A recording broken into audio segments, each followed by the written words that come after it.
presents Monday Night Baseball from Riverfront Stadium in Cincinnati. The New York Mets against the Cincinnati Reds. And the starting pitchers, Rick Aguilera and Mario Soto. The Mets, a team laden with all-stars, and yet the hottest of all of late has been the little center fielder, Len Dykstra, hitting .339. The Reds, meanwhile, back in the race in the National League West, thanks mainly to hot-hitting Dave Parker.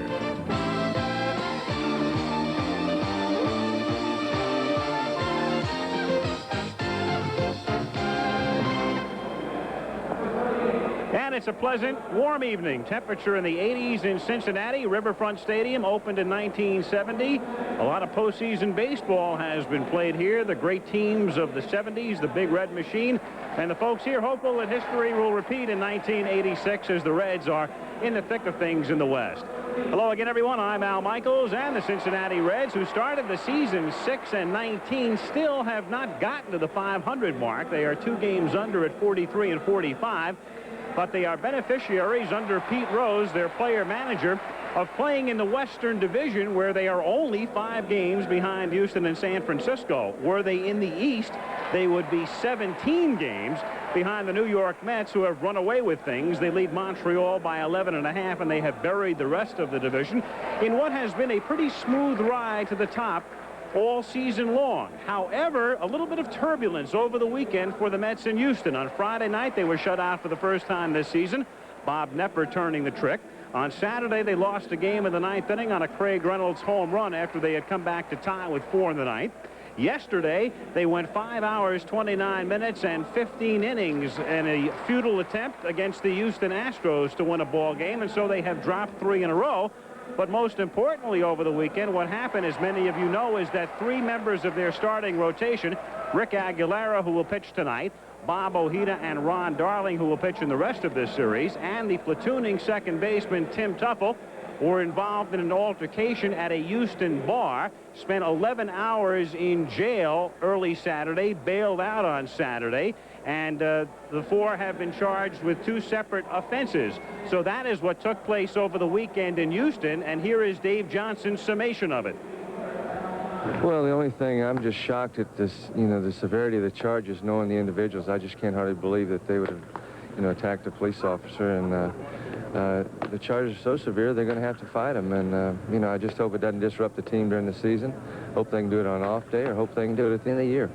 I was going to ask you about possible disruptions. How could something like this disrupt the team? Well, anytime they're going to miss a start, I got 3 of my starting pitchers are involved in it. And if they happen to have to go somewhere, they could possibly miss a start. That would mess up my rotation. Plus, something that severe is going to mess with their minds and may affect their pitching ability. So, hopefully it will be resolved and resolved quickly. And it could also create some sort of a media circus. Does that concern you at all? Well, I've been in it now for 3 days, and they're coming from out of the woods to want to know what happened. And really, that's going to be left up to the courts to decide, and I really don't have any comment on exactly what happened. Well, there are the comments of Johnson. The 4 players have been advised not to comment publicly, and we attempted to reach the 2 police officers involved, and they also declined the opportunity to talk about the situation. But as you know, Tim McCarver, my partner on Monday Night Baseball, also spends the rest of the week with the New York Mets, and you were in Houston, though not at the bar on Saturday night. But your assessment of what took place there? Well, of course, Al, I wasn't at the bar. I was in Houston, as you said. And no written statement has been issued by the players. But I think the surprising thing, the most surprising thing, as Davey Johnson said, are the players involved. I think that more than that had happened, it's the players that were involved that it happened to that surprises not only me, but everybody in the traveling party of the New York Mets. I think it would be easy to say the best thing for the players to do would be to put it out of their minds when they're playing, but you know them each individually. What about somebody like a Rick Aguilera? Can he put it out of his mind 2 days later? Well, he'll be tested less than 2 days later, actually, as they were released from jail at 2 o'clock on Saturday afternoon. Rick's a tough kid, and sometimes when you are performing on the field, that can be the most placid place for you because all the personal problems surface when you're off the field. We'll find out as he goes against the Reds tonight in Cincinnati. Hey, NBC's Monday Night Baseball is brought to you by Coors and Coors Light, beers with a difference worth tasting. By Today's Chevrolet, the official cars and trucks of Major League Baseball. By Gatorade Thirst Quencher. Gatorade is thirst aid for that deep down body thirst. And by Skin Bracer. It has what your face needs after every shave. Skin Bracer by Menon. The preceding message was furnished by Major League Baseball. Here is the Mets lineup tonight. They'll start things with Len Dykstra leading off in center field. And then Wally Backman batting .333. Keith Hernandez, as usual, the first baseman, batting third, with Darryl Strawberry in the cleanup spot tonight. And Gary Carter dropping into the 5 spot. Danny Heap, seeing more playing time of late, is in left field. Ray Knight is the third baseman. Good year for Ray. Rafael Santana, the shortstop, and the pitcher, Rick Aguilera. With the Reds defensively, Pete Rose is in the lineup tonight. He plays against right-handers, with Tony Perez seeing action against lefties. Second baseman is Ron Oster. The shortstop, with Dave Concepcion on the disabled list, is Wade Rowden. And around at third, Buddy Bell, who came over last year from the Texas Rangers. In the outfield, the promising Cal Daniels is in left, back up from Denver in the American Association. Eric Davis, who's been hot, is in center field. And in right is their key man, Dave Parker. Doing the catching tonight is Sal Butera, who backs up Bo Diaz normally. Diaz hobbled by an injured ankle, though he could play if needed. And Mario Soto comes off the disabled list again. He has been on the disabled list twice. Soto with a mark of 3-7, and you have to feel that the way things are going with the Reds, Tim, 5 games back, if Soto is healthy and effective the rest of the way, that could make the difference. If he's healthy, as a matter of fact, it was mentioned as you look at the dimensions there, 330 down the left field line, 375 in the slots, 404 to straightaway center field. But Mario Soto suffering from that shoulder problem, and it has been said that he came off the DL too quickly the first time, then back on, and a nice rest, and they're hoping for the shoulder injury to clear up, and tonight will tell. Eric Gregg is the plate umpire. Jerry Davis, Doug Harvey, and Dana DeMuth on the bases. And with the crowd settling in, here we go as the Mets take on the Reds in what is the first game of a 3-game series. And it's the final series of the season between these two clubs. A week and a half back, the Reds went into New York and swept 3 as Dykstra reaches out and punches one by Bell for a base hit. So Len Dykstra, who had a career-high 8-game hitting streak snapped yesterday when he went 0 for 5, starts a new one tonight on the first pitch. And it's interesting that Dykstra usually takes the first pitch. Mario Soto going away with the strike, and Dykstra realizing that an injury like that, Soto coming out and wanting to get ahead right away, and he just pokes one to left. That's the thing about Dykstra and Backman. You can't defend against them. They line to line. Wally Backman as a left-handed batter hitting .349 with Dykstra to his lead at first, and the pitch in there for a strike. 0-1.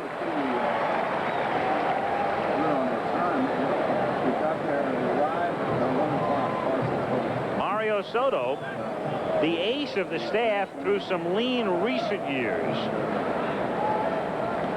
He was the best pitcher on some bad ball clubs as the Reds all of a sudden went into the tank in 1982, 3, and began to emerge in 84. And then last year got back into the race.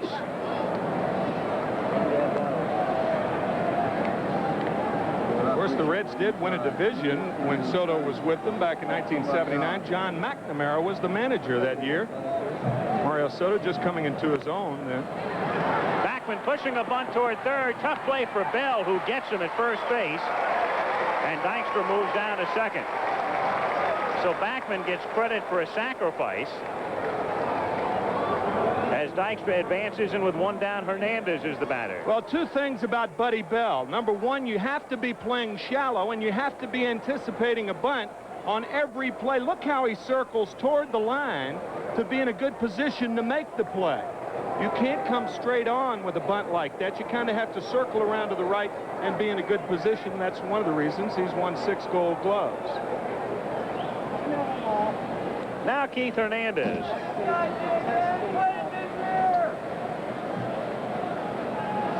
Speaking of Gold Gloves. Yep, coming up hitting .289. He was hot early on and has sort of settled down now. Went through a cool period, and he's leveled off. But a lot of guys would like to level off at around .289.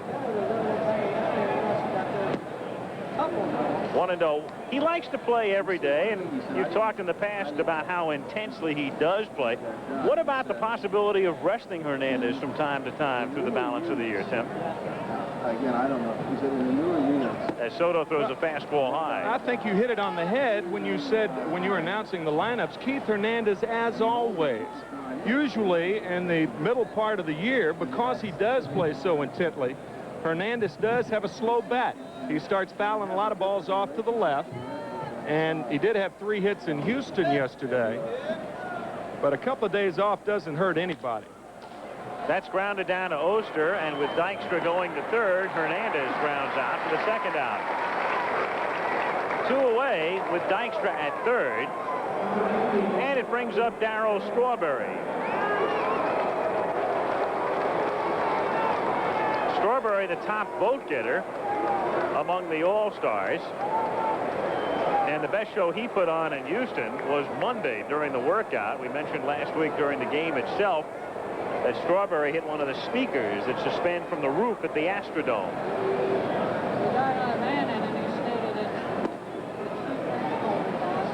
1-0. You saw with those numbers, 5 home runs, 11 for 31 against Soto career. Soto knows something about the shows that Strawberry can put on. Soto was prone to giving up a lot of home runs earlier this season. He's given up 11 in 77 innings. That's 1 every 7 innings, and that's a lot. But 10 of those in his first 6 starts. Only 1 in his last 7 starts. 2-1. So whatever the problem was, he apparently has rectified that.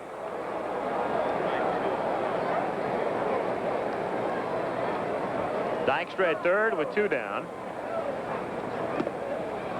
And it's 3-1 now. I think that's one of the few times that a 2-0 strike to a hitter like Strawberry was a mistake. Strawberry swinging from his heels. I know Soto doesn't want to pitch to Strawberry in this situation, even though Carter is on deck. Strawberry's hurt him too much in the past. Down the line and curling foul, and the count is 3-2. And there is Gary Carter waiting on deck with no score in the top of the first. Of course, the other side of the coin is if you pitch around hitters too early in the ball game, Strawberry a threat to steal. A hit by Carter might produce 2 runs instead of 1. And it's high, so Strawberry is on. And the Mets have runners at first and third with 2 down, and now Gary Carter coming to the plate.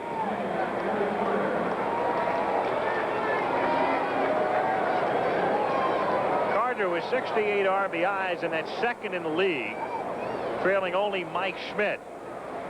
Boy, he got some big names, 1, 2, 3 in RBI. Schmidt, Carter second, and then Dave Parker is third.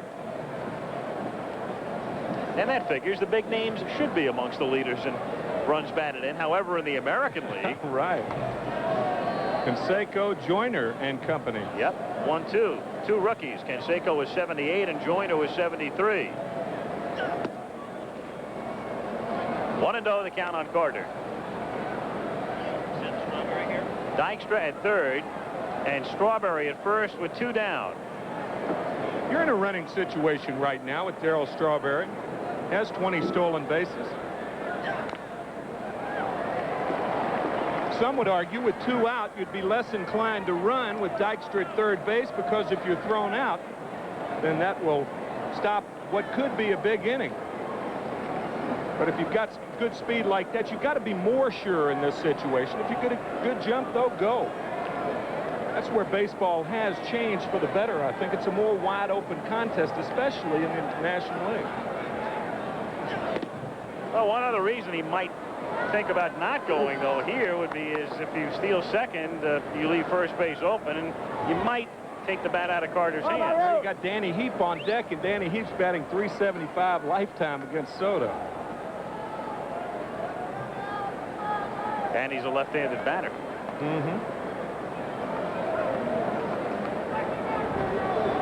2-1 pitch is fouled away, and the count 2 balls and 2 strikes on Carter. I don't know if I really want to get into strategy this early, Al. Top of the first? Yeah, that's right. Got to set the seed and all that sort of stuff. Absolutely. Got to put on our strategy heads right off the bat. Got to adjust the stool. Yeah.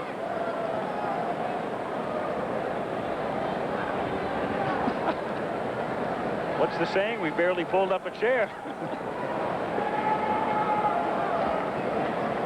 2-2. 2 on and 2 out with no score. Soto keeping Strawberry honest. And since we are talking about strategy, this is not a good running situation, because if it's ball 3 to Carter, then Strawberry will be off anyway with the 3-2 count since there are 2 out.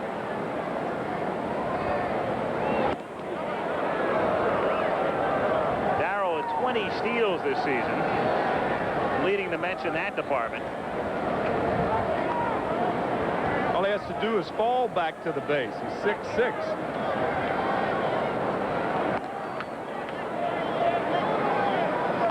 Mario Wills used to say that if you don't dive back to the base, you're not off far enough.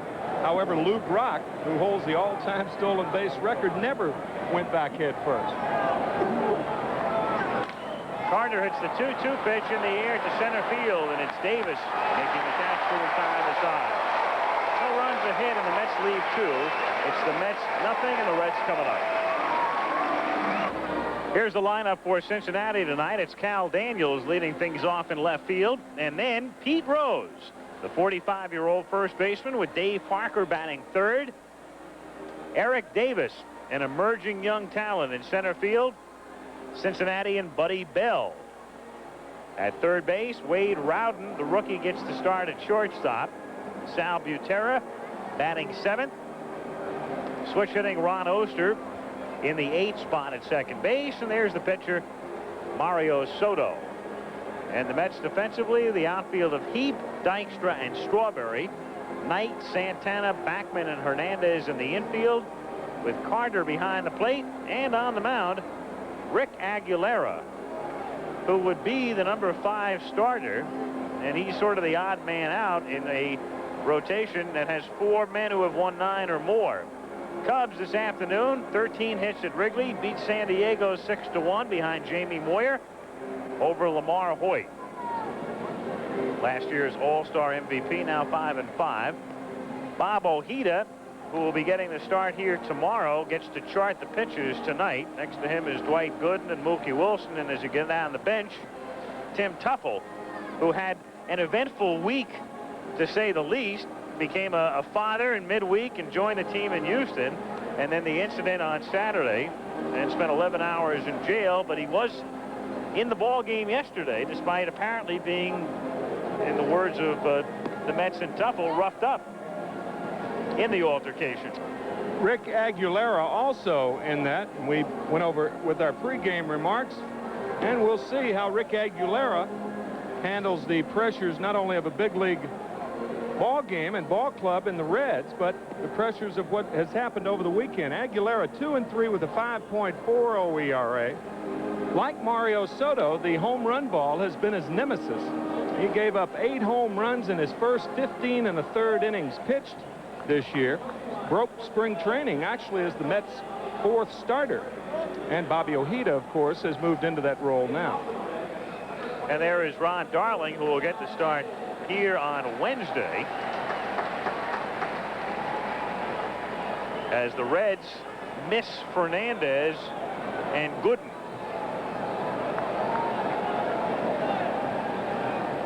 Cal Daniels to lead things off. Daniels started the season here. Then they sent him out to Denver AAA.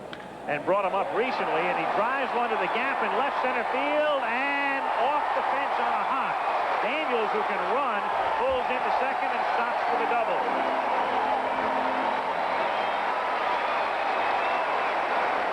The Reds are very high on Daniels, and a lot of people feel he's the left fielder of the future.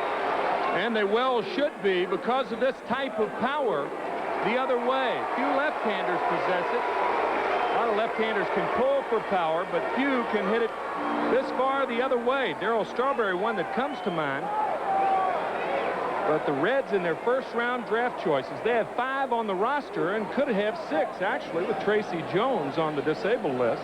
Daniels, a first-round draft choice, leading off with the double.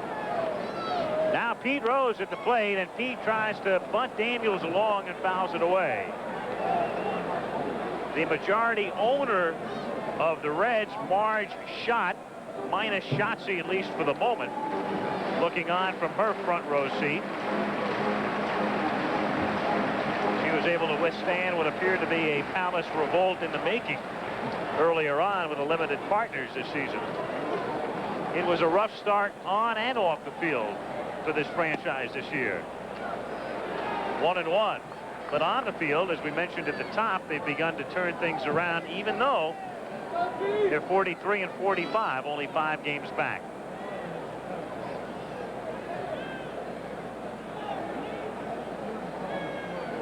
One and one, the count on Rose.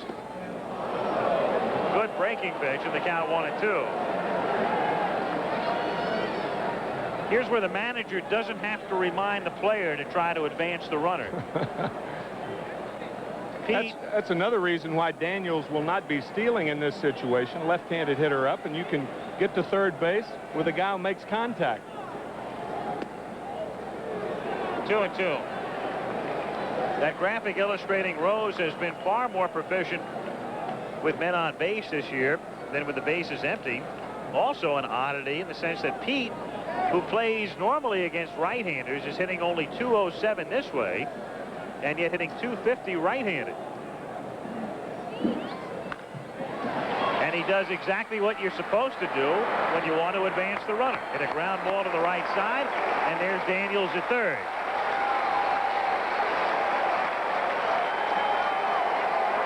Good work, says the manager. Thank you, says the player. Everybody says that something like that doesn't show up in the box score, and that guys don't get paid to move runners off. But Pete Rose to third base in a situation like that. But Pete Rose, of course, gets paid to win ball games, and that wins ball games. So his do show up in the box score. Dave Parker, homering in 3 straight games against Philadelphia this weekend, has 100 hits for the season and takes in the dirt as Carter saves a run. The Mets infield is back with the exception of Knight at third. Good play by Carter. Whenever a breaking ball bounces that far out in front of home plate and the catcher can smother it and keep it in front of him, he's done a good job.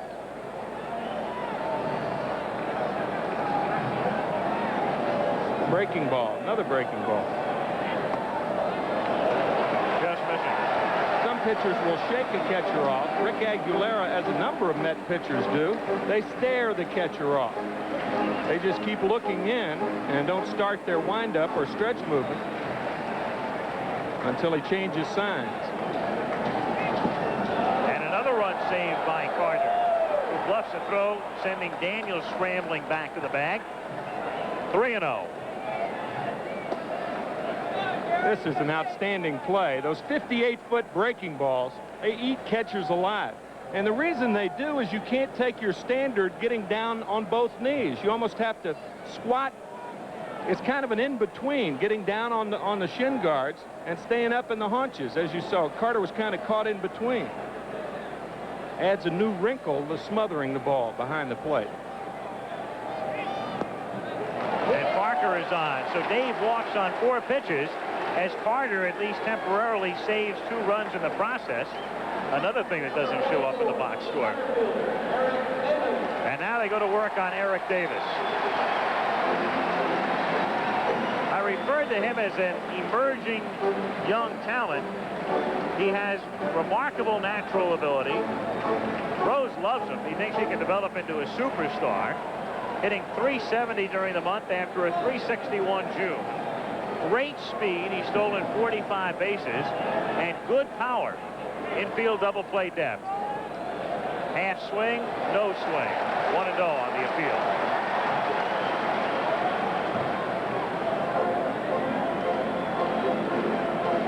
Well, it was very close, but it appeared that he did hold up.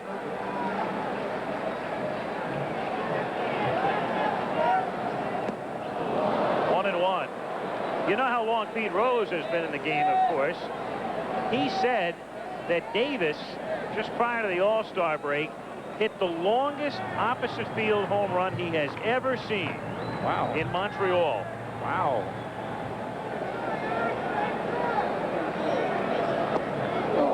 One and two. And as is the case with a lot of power hitters, because of the swing, that powerful swing, well, you don't make a lot of contact, and you do want to make contact in situations like this. On the other hand, Aguilera looking for the strikeout. That's the only real flaw I see in Davis's in his whole composite view as a Major League Baseball player. And that could be summarized by a stretch he went through recently. He was 16 for 41 over a period, which is almost 400. He had 16 hits, but he also had 16 strikeouts, which meant he hit into only 9 ground or air outs. So 16 Ks, or 40% of the time, while you're hitting 400, almost unheard of.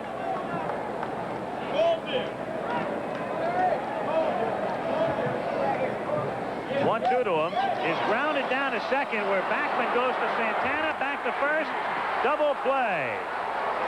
No easy task with Davis, and at the end of one, no score. Back after this from your local station.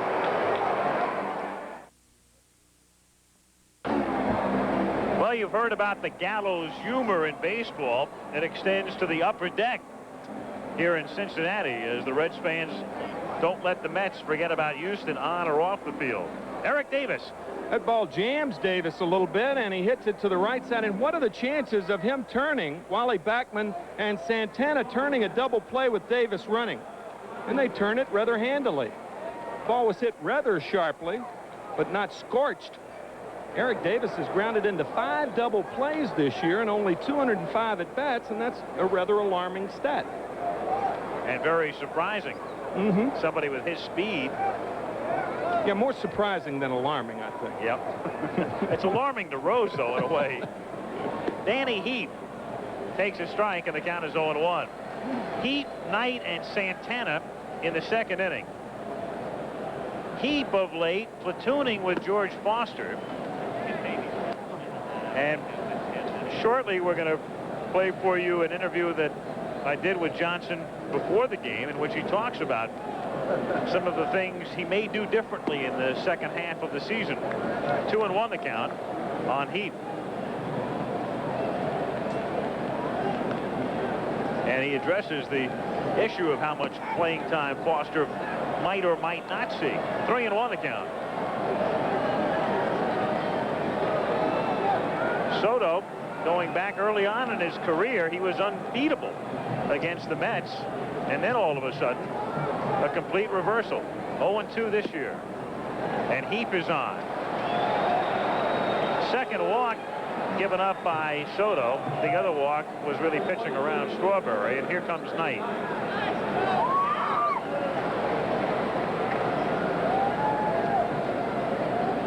Well, I guess Dykstra's been a big surprise, what he has done, and nobody really thought Backman would be hitting .333 in late July, but in a way, Ray Knight has maybe had the most surprising year of all. That's one of the signs of a winner, when ball players can continue to pick each other up. Ray Knight had a torrid first month and a half and really carried the Mets during that period, and he slacked off, and Dykstra and Backman have maintained the pace. That's what you have to have over a 162-game season. Rarely does a player continue on a hot streak from April to September. 2-1 the count. There it was, the 348 in May. In June, not bad, 286, but July's been rough for him.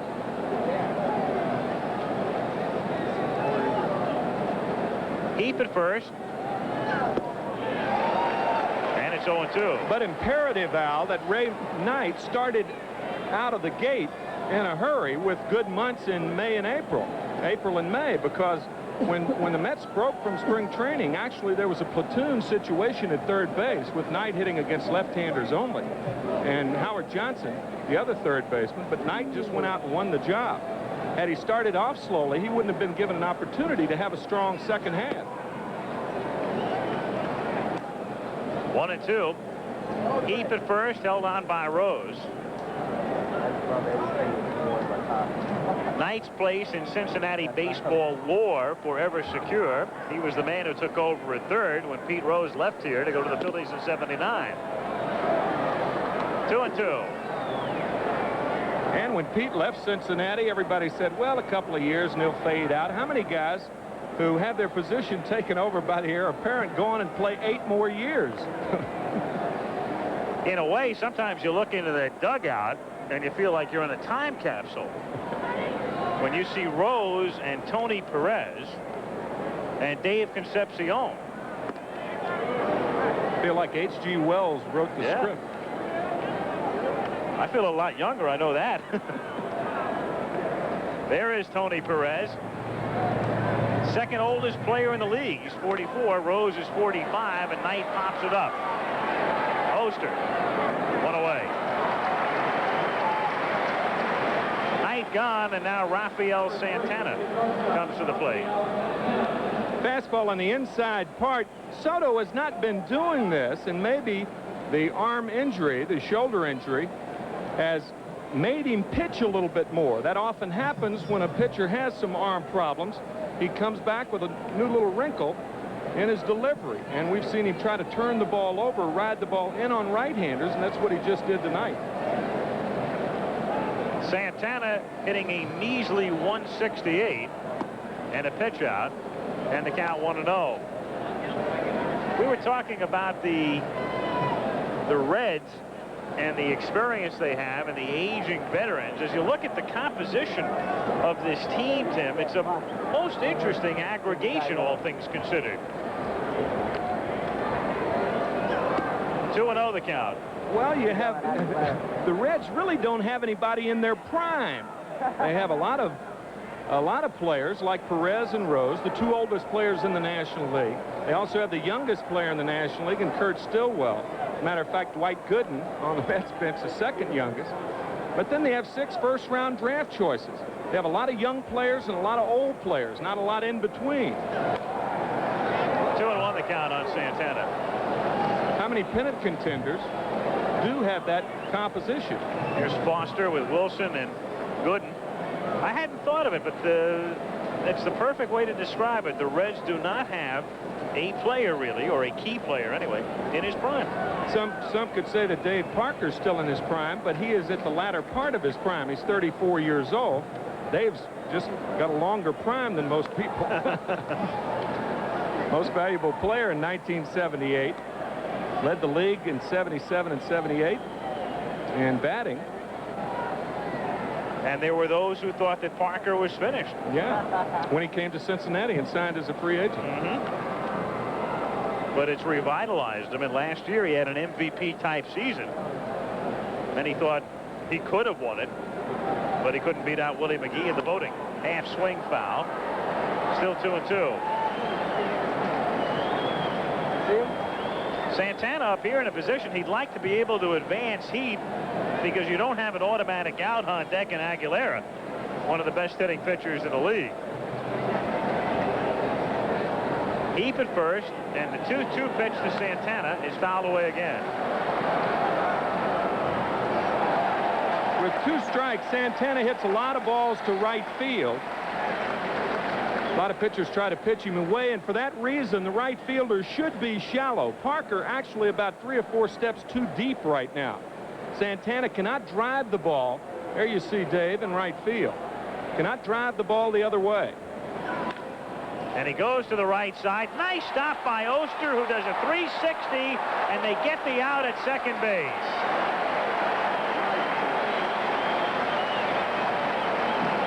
Oster, formerly a shortstop, and he shows that strong arm and great agility right here.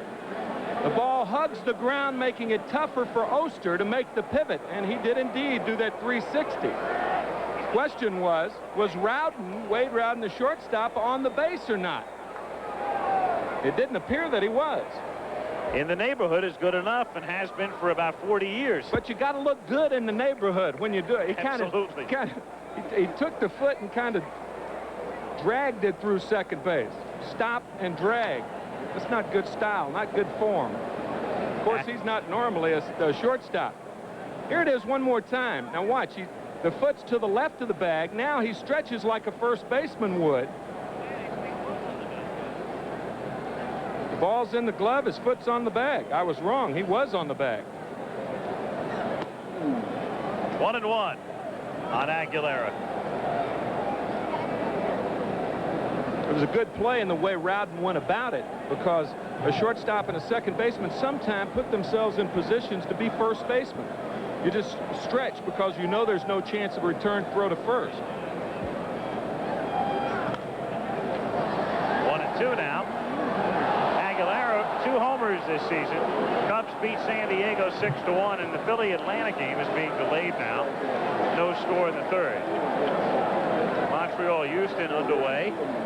The Giants have the early lead, and that's Carlton pitching for San Francisco. American League update there, with New York leading 5-1 over Texas in the third. Aguilera rips it to left field, but right at Daniels, who makes the catch to retire the side. They squander a leadoff walk to Heap at the end of 1.5, no score. Before the game, I asked the manager of the Mets, Davey Johnson, if he contemplated any major changes the balance of the year. Well, it depends on what you consider major. I'm going to make some changes in how I play the team the second half. Lenny Dykstra certainly probably deserves a start, and I'm against even left-handers, so I'm going to probably do that. George Foster's really had a horrendous month. I think he's hit about 130 over the last 30 games. I'm liable to really limit his playing time, things like that, if you call them drastic. Well, that's good enough to not necessarily make some headlines, but to get some people talking, because Dykstra is a man who has obviously earned his way into a position where you have to begin to think about keeping him and getting him into the lineup. But George Foster, just passing through your shot, is the man who finds his immediate future in some jeopardy, at least in terms of playing time. Red Sox, White Sox, or California, Oakland are the games we will have for you next Monday. So check your local listings for the game in your area. Buddy Bell to lead things off. It's Bell, Rowden, and Butera facing Aguilera in the bottom of the second inning. Mets nothing, Reds nothing. Buddy Bell hitting .253. Hit sharply to Santana. 1 pitch and 1 out. So Bell is gone. And we'll take a look at the rookie Wade Rowden, who on a depth chart would be the Reds' #3 shortstop. You've got Concepcion, but he is disabled with a broken hand, and Davey figures to be out another month or so. And then Kurt Stillwell seeing action there, but he was shaken up the other day. He hurt his wrist. And now Rowden, who was 5 for 5 in a start at third base at Shea Stadium against the Mets a couple of weeks back. Strike, 0-1. That was a series in which the Reds beat the Mets 3 in a row, the first time the Mets have been swept this year. And they swept the Cincinnati Reds earlier in the year here at Riverfront. It's very unusual, both teams sweeping each other in the other's park. Hit fair down the left field line and into the corners. So Danny Heath will play the carom on the warning track as Rowden pulls into second with a double.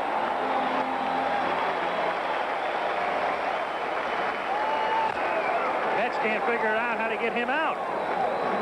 Interestingly, I was talking to Ray Knight before the ball game about what kind of sign or signal, verbal sign, that a shortstop will tell a third baseman on a changeup. That was a changeup. And since hitters are more apt to pull changeups, a shortstop a lot of times will just say the third baseman's name, and he can lean toward the line. Ray didn't lean far enough toward the line then. Sal Butera fouls it away. Bo Diaz does most of the catching for Cincinnati, but he has the tender ankle, and so Butera, a much-traveled catcher.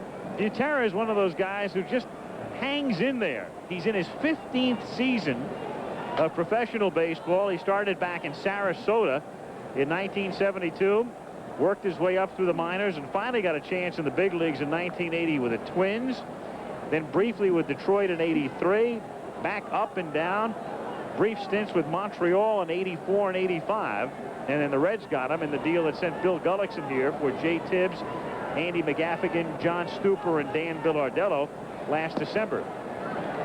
1-1. But Rose feels it's important to have a good, capable backup catcher, a man you can entrust with your pitching staff, especially in the heat of a pennant race, if need be.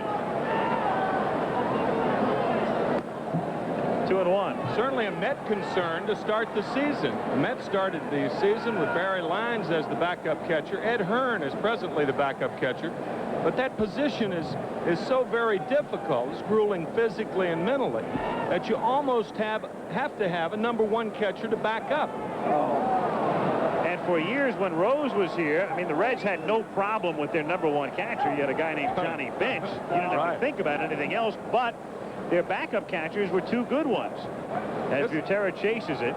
That's a backup catcher chasing a backup slider. The Reds had Pat Corrales, now the Indians manager, and then after Pat, Bill Plummer. Fouled away.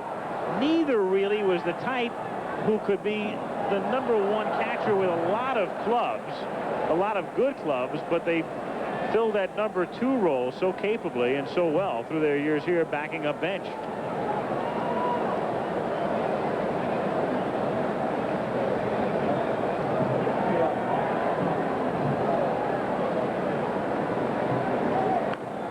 Popped up. Hernandez takes charge and makes the catch. And there are two down. And Ron Oster comes to the plate. Well, even without McCarver in St. Louis tonight, Steve Carlton has hit a home run. And that accounted for the Giants' 3 runs in the second inning, as the Giants lead the Cardinals 3-1. St. Louis Cardinals, of course, a team that the left-hander has buried since being traded from that team in the spring of 1972. He's beaten them 38 times since leaving. Trade for Rick Wise to the Philadelphia Phillies. 1-0 the count. With Soto on deck, I don't think you should be pitching to Oster. Oster's more than a decent hitter, especially from the left side. He's batting .310 as a left-hander. Even though it is early in the ball game and you don't want too much strategy, but there's a runner at second. That represents a run. And there's your run on a base hit and maybe a double into the right field corner as Strawberry cuts it off, and Oster is on his way to third, and Strawberry finally gets it back in as the Reds take a 1-0 lead.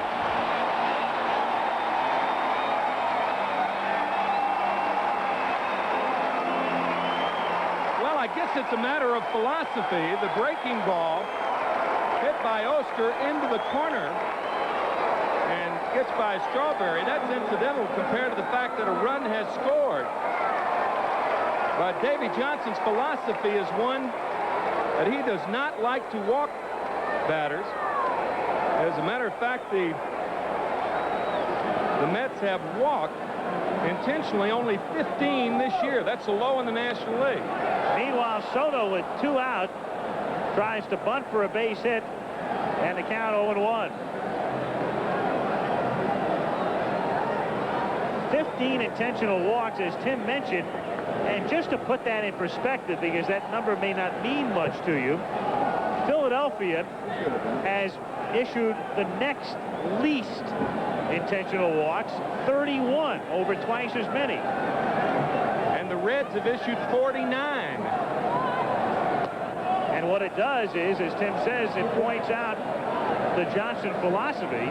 And Davy's a man who loves computers and loves numbers.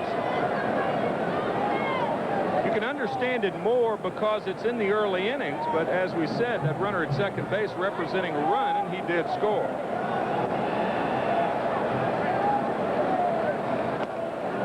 Waved at and missed, and the count 1-2 on Mario Soto. So Oster, with his first triple of the year, is at third.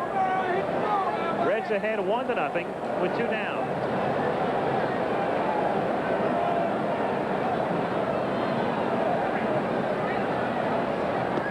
And he gets him on a curve. But the number 8 hitter does the damage, and at the end of 2, Cincinnati 1, the Mets nothing. This is Corey McFerrin in New York. Talk about helping your own cause. The Giants and Cardinals, second inning, 2 on for 41-year-old Steve Carlton. And a 4-time Cy Young Award winner can use the bat. Jacks one out right here off the facing of the upper deck in right field. Gives the Giants a 3-1 lead. That's the score now. In the bottom of the third, the Giants enter this game even with Houston atop the National League West. The Astros right now lead the Expos 2-0 in the first. And here in Cincinnati, Al Michaels with Tim McCarver. Cincinnati leading the Mets 1-0 as we head to the top of the third inning and the top of the order with Dykstra, Backman, and Hernandez. And it's Dykstra, hottest of all. We took the period from July 7th through the 20th instead of the normal week because of the All-Star break. So it gives you an idea over that period. Dykstra, Brooks, who leads the league at 400, and Keith Moreland. Van Slyke got hot. Steve Sachs, the All-Star, and Buddy Bell. Dykstra goes after the first pitch and lets a fly ball to left field, and it's Cal Daniels. One handing it, one away. Wally Backman coming up. By the way, if you happen to pick up, it depends where you live and what paper you read and who is doing the computing. But there is a formula to determine a batting champion.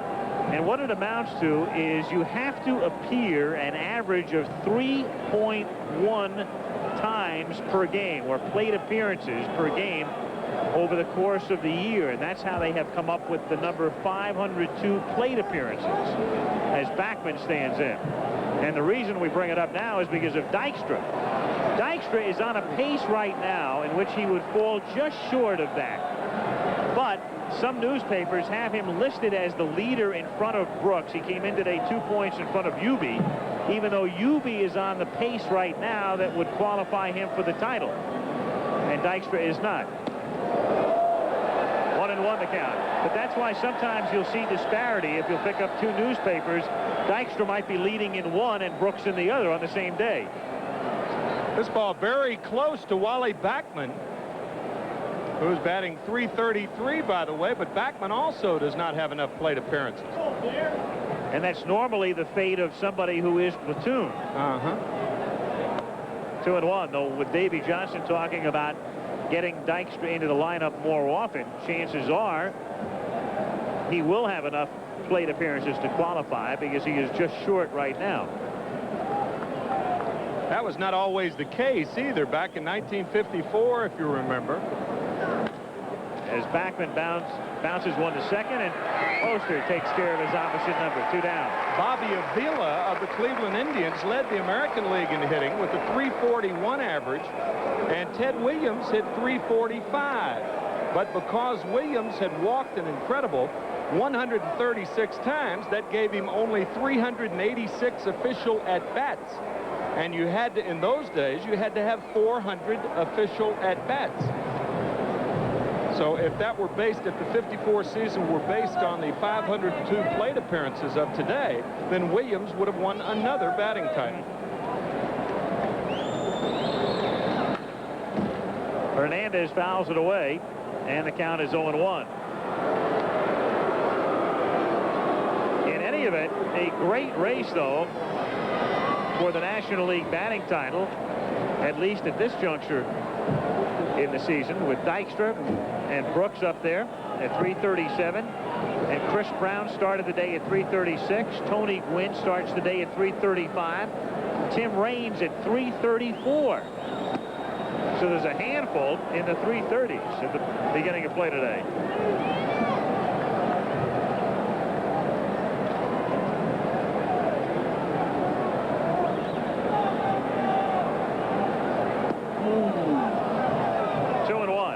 That is a bender that Soto, that you're not used to seeing off of Mario Soto.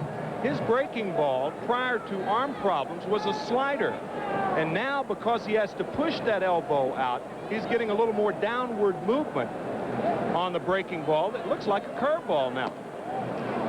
The difference is the curveball technically goes down toward the ground, and the slider goes parallel to the ground in its break. And this one, as you saw with that 1-1 pitch to Hernandez, was a downer. Not a real downer, but a curveball type spin. And that's down in the dirt, and Hernandez is on, and Soto has now walked 3. 1 in each inning. Soto coming off the disabled list, and in talking with Pete Rose before the game, I asked him what he expected from Mario tonight, and he said about 80 pitches.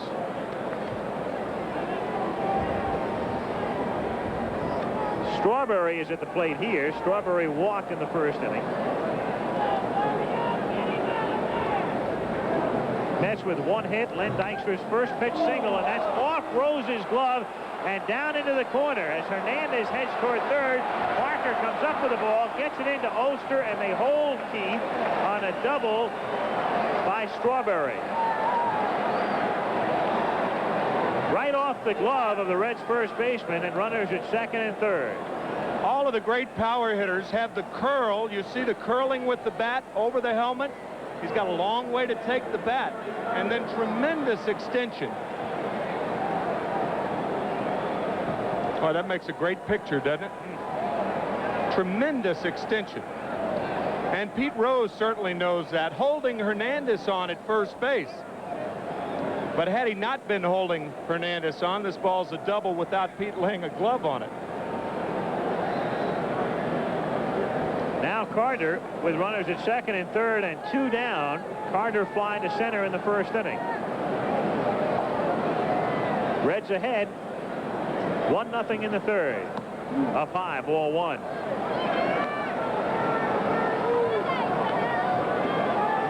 So here is Soto working on Carter, the right-handed batter. You've got first base open and Heap on deck.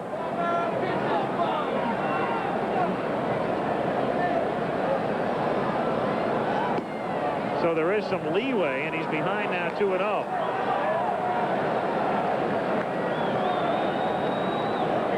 That's one of the great things about the Mets lineup. They do have outstanding balance. They can left-right you to death. Just like Whitey Herzog did with his bullpen last year, the Mets are finding it easy to do with their lineup this year.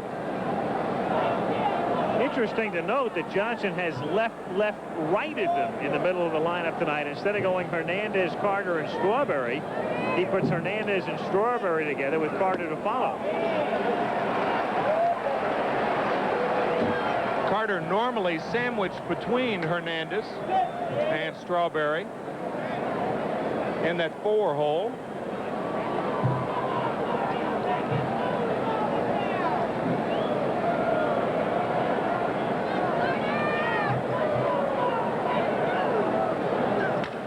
Is hit by Bell and into left field for a base hit. Hernandez scores to tie the game, and Strawberry scores to make it 2-1. So Gary Carter sounded a little funny coming off the bat. I'm not sure if he broke his bat or hit it off the end of the bat or what, but it's 2-1 Mets. It sounded like he broke his bat. A 2-1 pitch. It hit it off the end of the bat. A hitter will break a bat more like that than he will by getting jammed. And Hernandez scores easily, Strawberry scores easily, and Gary Carter now leads the National League in RBIs with 70. So it had a funky sort of ring, but it does the job. That's what we used to call smart hitting. If you hit it too hard, they have a play on Strawberry at the plate. Can't hit it too hard with a man on second. Here is Danny Heap inside, ball 1. 1-0.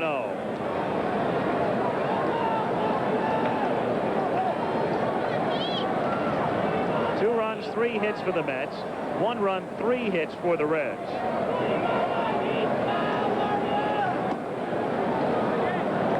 The count. And now Scott Breeden, the Reds pitching coach, goes to the mound. I'll tell you, normally I'm not an advocate of the radar gun, but I think in Soto's case it might be good to point out that he has been clocked right around 92, 93 miles an hour.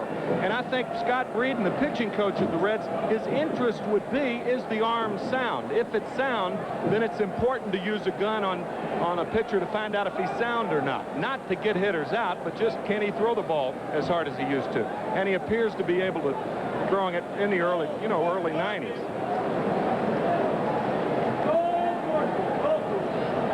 Two balls, no strikes, the count on Heath. Carter at first base. The Mets doing their damage with 2 down after Dykstra had flied out and Backman had grounded out.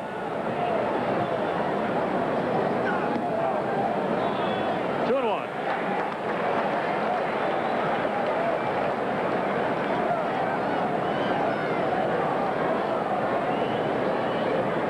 Heath shaking his head over Greg's call.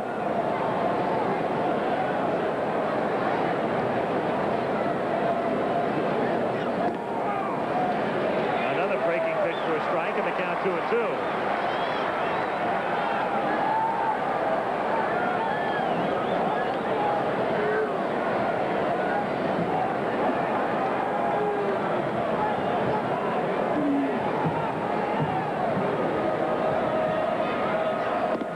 In there, called strike 3.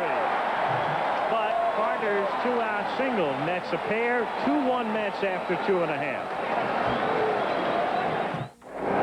Before the game, I asked Pete Rose when he'll determine whether he will play next year and what factors are involved. I'd have to say right now, if the season ended tomorrow, I probably wouldn't play next year because I'm hitting 210. But there again, we still have 70-some games to go, and I might get 2 hits for the next 15 games in a row. I did it before. So I'll wait and analyze that situation when the season's over.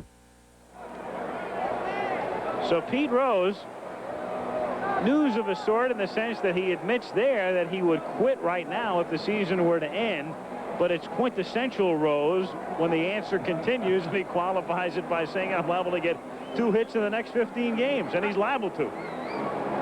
2 hits in each of them. Houston and the Giants are tied for first place in the West at the beginning of play today. San Diego losing this afternoon, and it's reflected there at 4.5, and there are the Reds, followed by the Braves and the Dodgers. Houston has a 2-0 lead in the second inning over Montreal. Carlton's 3-run homer the difference in the Giants' lead.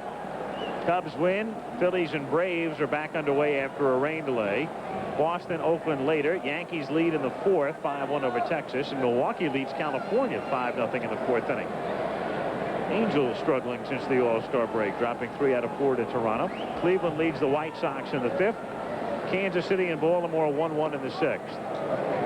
Cal Daniels takes a strike. Toronto, Seattle later. Minnesota, Detroit, no score in the 6th inning.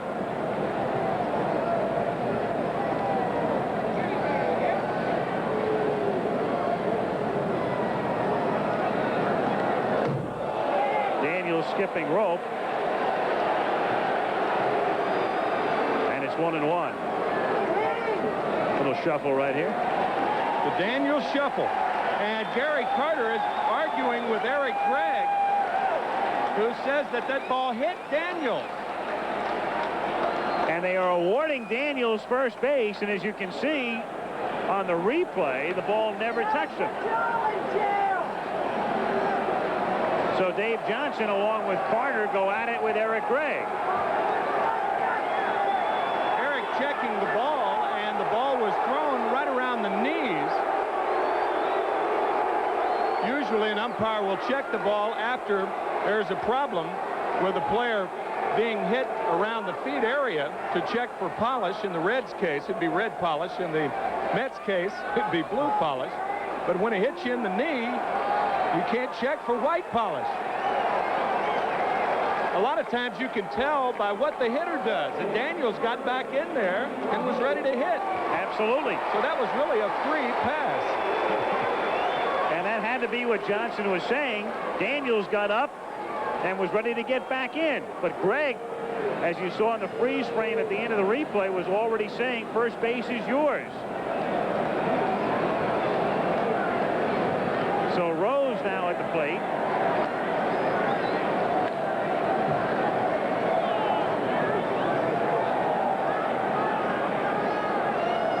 Daniels with 6 steals, takes a strike, and the ball pops out of Carter's glove, but Daniels has to hold at first base.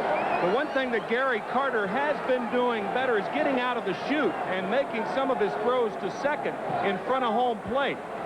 And a lot of times you can rush out there too quickly, and that's what Gary did then. You have to anticipate the runner running on every pitch with a left-hander up there because you can't see behind that left-handed hitter.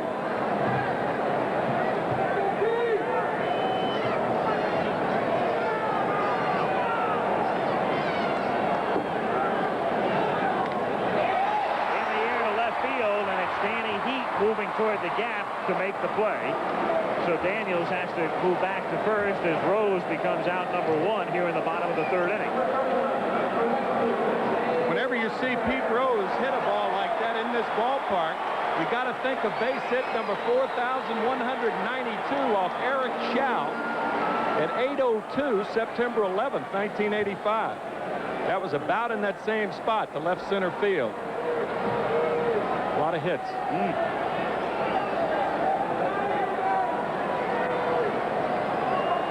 Parker at the plate.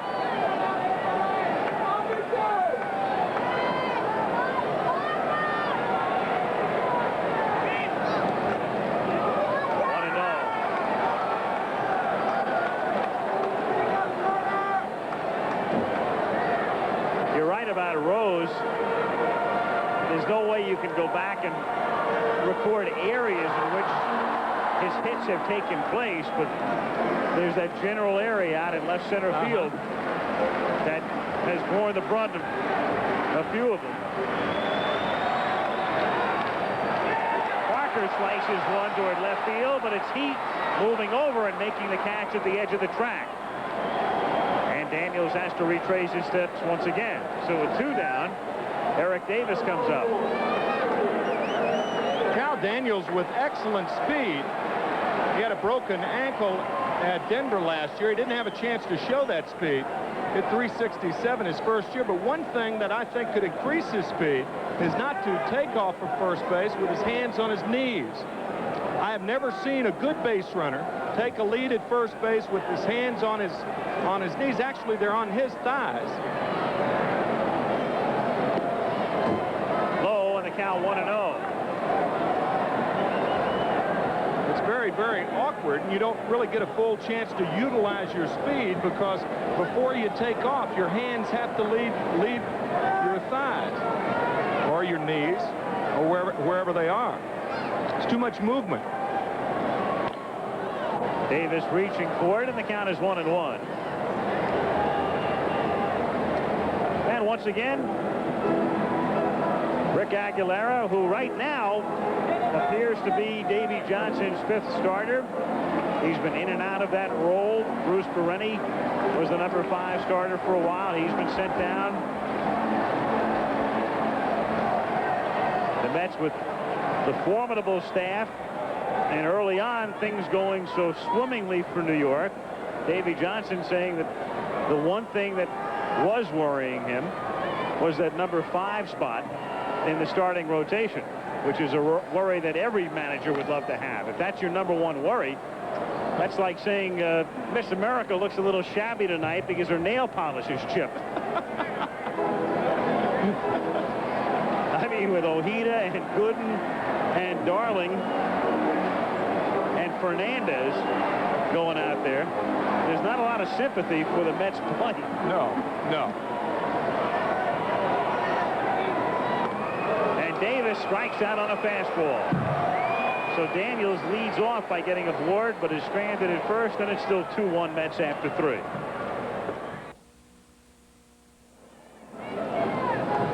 Mario Soto ready to go to work in the 4th inning. Here's what Pete Rose expected of Soto before the game. Well, I think he's been on disabled list 2 different times, but I think this time he's not. He didn't rush coming back, and I think he's really mentally ready to come back. And we'll probably give him around 80 pitches tonight. I know it sounds like spring training, but with someone as valuable as he is, and as someone that's going to be as valuable to us the second half, if we can get a good 4 or 5 inning stint out of him tonight, it would really help the ball club, it'll help Mario Soto, and it will help the Cincinnati Reds. Well, so far he's gotten 3 innings from him. He's given up 2 runs, 3 hits. He's walked 3, and he has struck out 1. Oster gave the Reds the lead in the 2nd inning with a 2-out triple, and then Carter drove in Hernandez and Strawberry to make it 2-1. And we have Soto having thrown 54 pitches. So he's on about an 80-pitch 5-inning pace right now, with Ray Knight to lead things off in the top of the 4th. 1-0.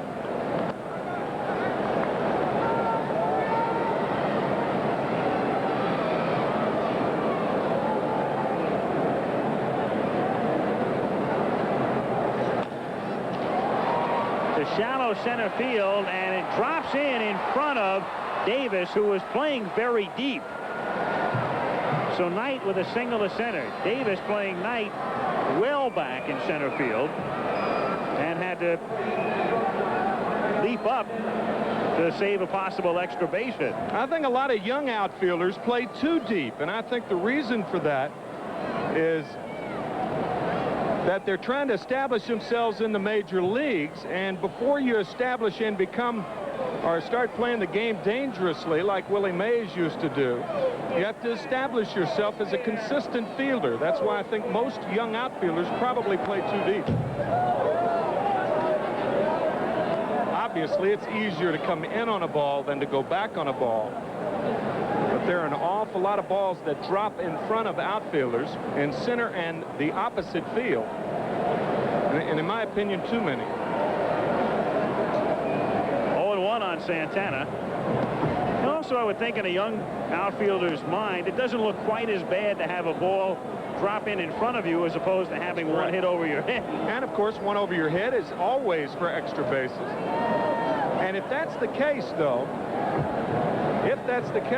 why don't more young outfielders work on going back on the ball? And I rarely see it. Santana hits a fly ball to Parker. 1 out. So I'm not saying first, and here's Aguilera. I'm not saying that I don't see outfielders work on their positions, because they do.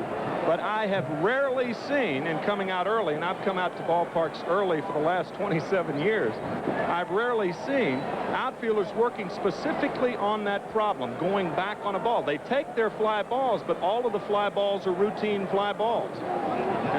And if you have a weakness, in my opinion, you ought to work on it.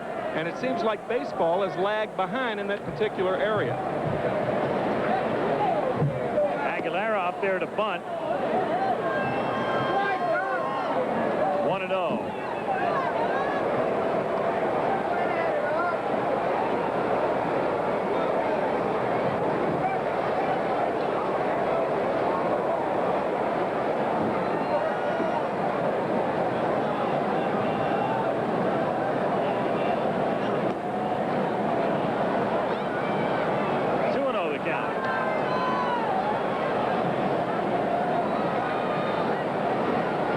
Aguilera, a good hitting pitcher with 2 homers this season. 2 other National League pitchers have hit 2 this year. Mike LaCosse of the Giants and Dennis Eckersley of Chicago. Last year, Rick hit 278. Takes a strike, and the count 2-1. That's why if you're in a position of Buddy Bell at third base in a bunting situation, but a hitter who can pull the ball and pull it with authority, kind of like looking down a double-barrel shotgun. If you charge too quickly and he's swinging away, that ball can get on top of you in a hurry if he pulls it. But you also have to protect against the bunt, since more than likely he probably will be bunting. Bell ready to charge in, and Aguilera up there to swing away and pops it up. In front of second base, it's Oster calling for it. And so Aguilera's gone. 2 down. Now Len Dykstra comes up. Dykstra going after the first pitch on both occasions tonight is single to left and fly to left.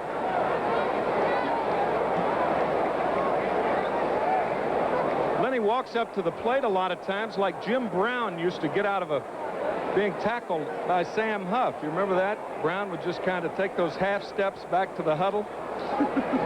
And he'd crash through a wall the next time and the next time, and he did it for 11 years. Strike to the scrappy 23-year-old out of Southern California.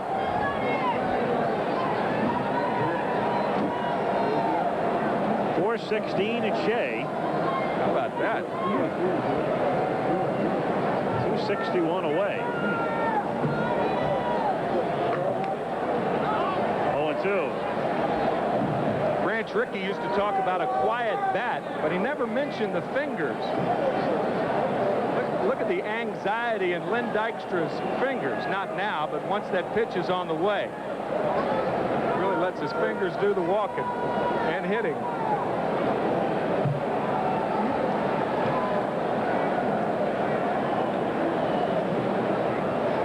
Chet Forte will gamble by staying on the hands of Dykstra, and it pays off. 1-2. Had Dykstra homered, Forte would be directing in upstate Vermont next week.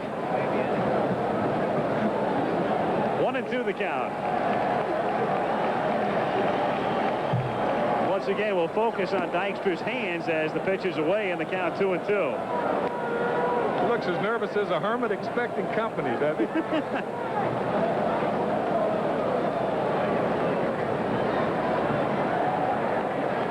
2-2, a 2 out. Knight at first base. Mets ahead 2-1 in the 4th inning.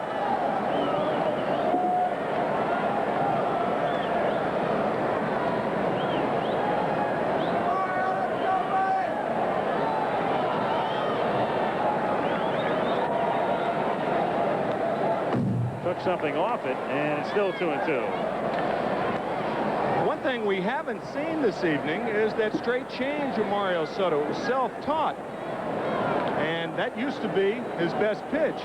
And I would imagine because the changeup is thrown with the same arm motion as the fastball, that it's even more of a strain on the shoulder to throw the palm ball.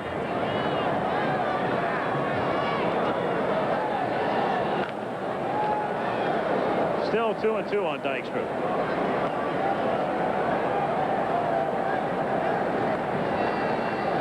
Dykstra called up last year when Mookie Wilson was hurt. First major league game, home run off Soto. Second at bat in this ballpark last year. And it looked like Lenny would come up for a while and then go back down, but he had other ideas. And I asked him if he was surprised when he looked at his average each day in the paper. He said no, he thinks he can win a batting title. Eric Gregg ready to punch over with the count 2-2. As Knight goes and Dykstra lines it, and a great catch made by Rowden. A leaping catch by the Red shortstop, with Knight on the move. Wade Rowden with a couple of steps towards second base. Ray Knight moving on the play. And he timed it perfectly. Didn't jump too soon. Nice play, Wade Rowden. Man. 2-1 Mets after 3.5. ABC's Monday Night Baseball, brought to you by Coors and Coors Light. Beers with a difference worth tasting. Wade Boggs, baseball's top hitter, leads the charge as front-running Boston takes on the Chicago White Sox for California at Oakland next Monday night. Another look now at Wade Rowden climbing the ladder to take a base hit away from Dykstra. And the reason it's a good play is your first instinct when you see a ball hit in the air is to get up. So you have to fight against that instinct and jump at the right time, and Rowden did that. Mets 2, Reds 1. Bottom of the 4th inning, Buddy Bell leads off for Cincinnati. Bell, Rowden, and Butera with Rick Aguilera working for the Mets. Buddy Bell hitting .252, 0 for 1 tonight. Goes after the first pitch, and it's a looper into left field for a base hit. And so Buddy Bell, whose father, Gus, was an original New York Met, and whose father collected the first ever Mets hit on opening day 1962. Singles to lead things off here in the bottom of the 4th inning. Gus, of course, made his big mark here in Cincinnati, though, as part of a great outfield. And a great offense, too. Now Rowden, who doubled in the 2nd inning. And Carter blocks it. Rob Murphy, who the Reds just called up from Denver, will start to throw in the bullpen. Pete Rose is looking ahead, and if they get to Soto's spot, he's got just about all he needs from Soto tonight, or really wants in terms of pitches thrown, as Soto is up around 70. And so Murphy is throwing just in case Pete wants to go to the bench if they get down to the 9th spot. 1-1 the count. Good slider right here. Aguilera has 2 types of breaking balls. And whenever you see that parallel movement that we talked about with Soto, that's a slider. And the down movement is the curveball. Pretty easy to distinguish with Aguilera. 1-2.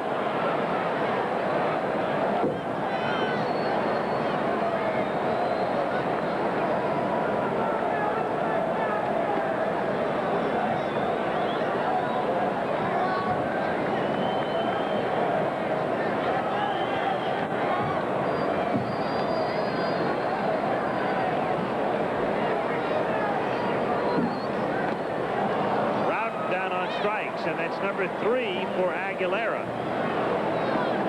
1 out here in the 4th inning. Well, that old song, pack the bags and light the lights. The curves are coming left and right.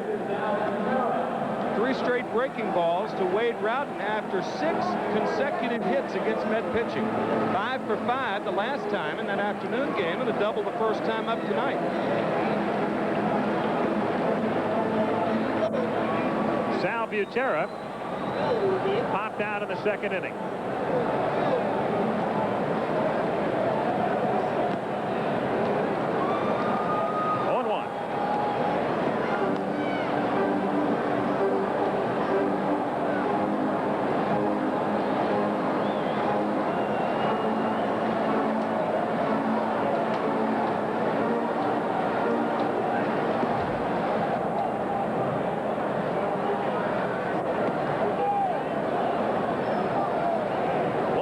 Count. Now we talked about Eric Davis in the top half of this inning playing too deep, and Darryl Strawberry, as an example, is too deep in right field right now. As a matter of fact, he's as deep as Danny Heap is, and Sal Butera cannot hit a ball as far to right field as he can to left field.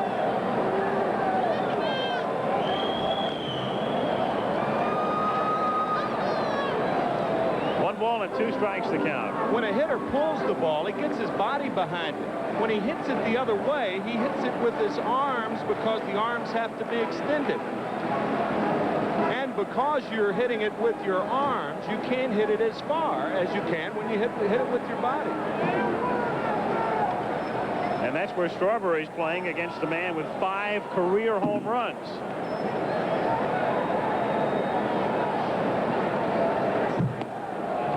And he goes down on strikes. So Rowden went down on the breaking ball. Butera goes down on a fastball, and Oster is the hitter. One problem Aguilera had earlier in the season was not staying ahead and then being wild in the fat part of the plate. That's where all the home runs came. That fastball, when you're ahead, you have the luxury of using that fastball on the corner, and that's what that one was. That was a good fastball there. Oster, who's triple with 2 out in the 2nd inning, ended the Reds' run, fouls it at the plate, and the count is 0-1.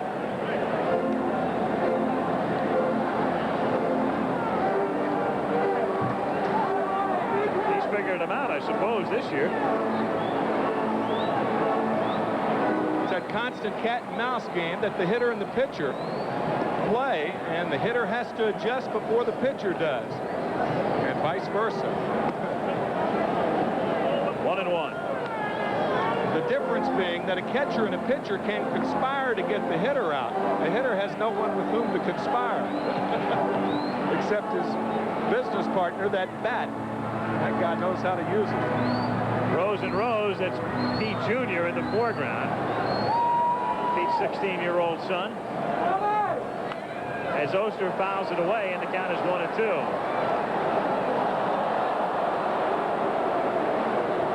Mets ahead 2-1. Each team with 4 hits in a slow-paced game, nearing the hour-and-a-half mark in the bottom of the 4th inning.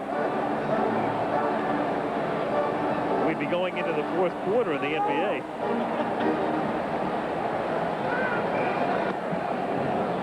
Two and two. Well, of course, there are a lot of numbers in the game, but Jay Horwitz, the publicity director of the Mets, has on his note sheet tonight that the Mets are 22-11 in 3-hour games. And this will probably be a 3-hour game, so we'll see how they have won 2/3 of their 3-hour games. But, you know, on a serious note, there aren't that many games that are under 3 hours anymore. I don't know what the average is. It used to be in the 220s, and then it's moved ahead to the 230s. And looking at the numbers this year, we're talking about 9-inning games older. I would have to think the average is up in the 240s at least.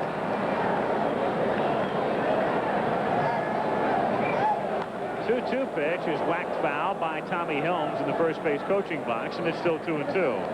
Of course, one of the reasons for long ball games is because of the speed, a lot of throws to first base, trying to hold runners close. I guess you could say that with the innovation of speed and how it's used in baseball, it slowed down the game.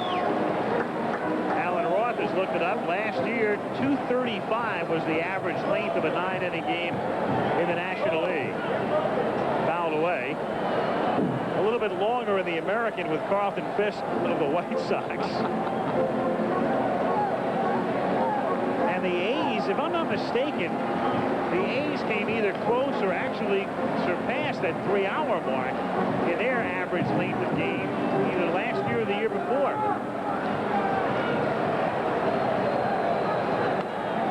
Fouled away again, so it's 2-2 on Oster. There, draped over the railing, is Tommy John's earned run average. Of course, he is on the DL, too. This is really an excellent at-bat by Ron Oster. Sometimes after a hitter makes an out, it depends on how you've gone about it. And regardless of whether he makes an out or not, it's a good at-bat. Pitchers have quality outings. Hitters have quality at-bats. 2 balls, 2 strikes the count.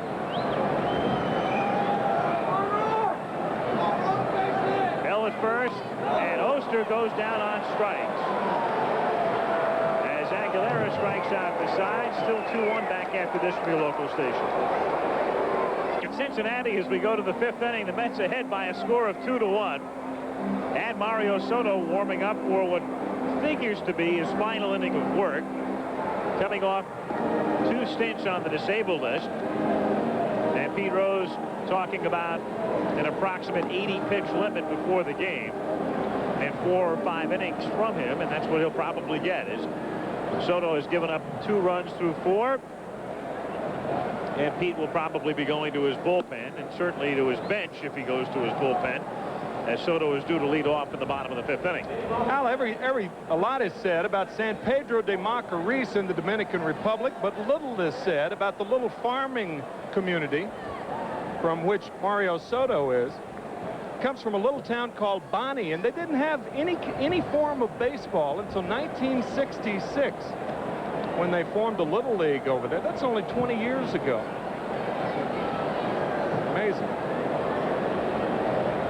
Backman at the plate, and it's outside, ball 1. Mario just turned 30, so he was 10 years old when they started baseball in that little community. And you listen in on the radio occasionally and pick up some games from the United States as Backman grounds it toward the middle, and by Oster for a base hit. So Wally 1 for 2 plus a sacrifice. Starts the 5th inning with a single, and now Hernandez is the batter. A typical Wally Backman hit. The high bounder through the middle.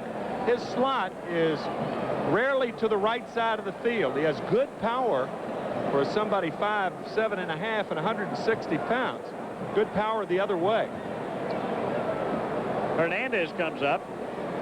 Talking about, you know, those Latin players and having interviewed so many of them over the years, it wasn't that long ago when a kid would come up from the Dominican or from the Caribbean, and you'd begin to talk about his background and how he'd follow baseball. And he would talk about picking up an occasional game broadcast in Spanish, or picking up a 3-day-old newspaper, or word of mouth. Now everybody's got a satellite dish. That's right. That's right. The games come in all night long in San Pedro de Macorís. Yeah, that's right. There goes Backman as Hernandez hits one into center field for a base hit. Backman is on his way to third, and the Mets, who lead 2-1, have runners at first and third and nobody out. And now Rose has to think about getting Soto before the bottom of the 5th inning. And Pete, in fact, is doing just that as the manager goes to the mound and goes to the bullpen and brings in the youngster Rob Murphy, just up from the minors. So the Mets lead it by a score of 2-1, and we'll be back after this from your local station.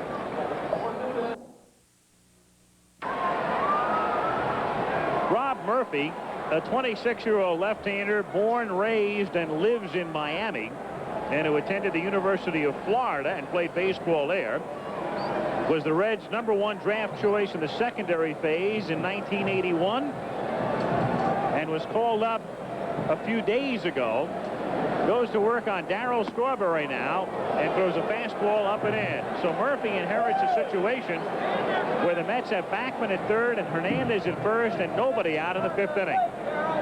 Darryl Strawberry has picked up of late in hitting against left-handed pitching. He has 2 home runs against lefties this year. And he hits a high fly ball to deep left field. Daniels goes back and drops the ball on the warning track. As Backman scores, Hernandez had to hold, so he stops at second as Strawberry was running up Keith's back. So Daniels kept on going as Strawberry hit it a lot further than it initially looked. He appeared to have engaged, and then it deflects off his glove for an error. And this is not good base running by Keith Hernandez. The run is going to score whether Daniels catches the ball or not. When you're on first base, whenever you're in doubt, you got to go to second base. Sometimes you can go past second base and go to third easily after Daniels misses a ball like this. I'll tell you what almost happened. Darryl Strawberry almost passed Keith Hernandez.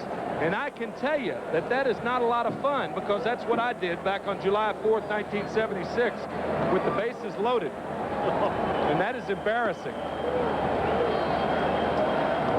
Very, very close at first base. Hernandez had tagged, and he was actually motioning to Strawberry to stay back, because I probably won't get past second.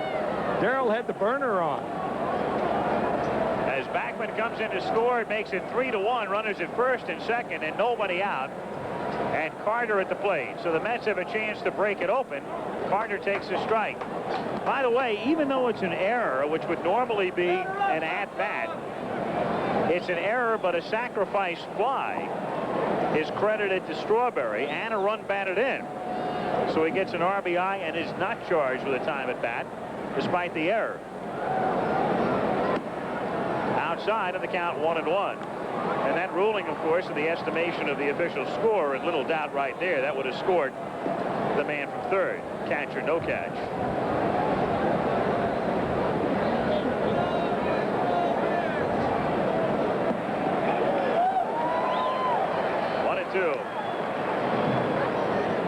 Carl Willis, a right-hander, is in the Reds bullpen.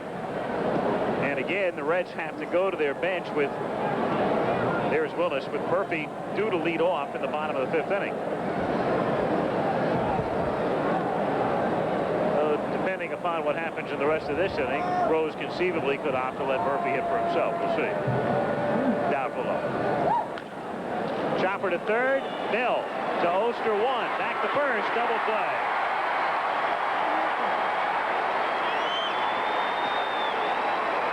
A big double play with Hernandez going to third. And an easy double play, too, turned nicely by Buddy Bell. Oster making the pivot. And an easy double play. The game's a strange game, baseball, Ralph. Al? I'll be all right. Ralph is with you tomorrow night. What was that, Uke? Well, I'll be all right. I was trying to get that point across, though, and got a little nervous and excited. But, you know, if there were 2 outs, Hernandez would have scored on that ball. Right. And the Mets actually are penalized for there being no outs when Strawberry hit the ball, because Hernandez would have scored easily on a ball like that with that much hang time. Daniels missing the ball, and now it's doubtful, unless the Mets can get a 2-out base hit or a pass ball, wild pitch error, or something like that, that he'll score. Well, Kevin Mitchell now comes up to hit for Danny Heath. Kevin Mitchell, who has been as versatile as any player in the league this year, who has started at 5 different positions and played 6 in all, takes inside, ball 1.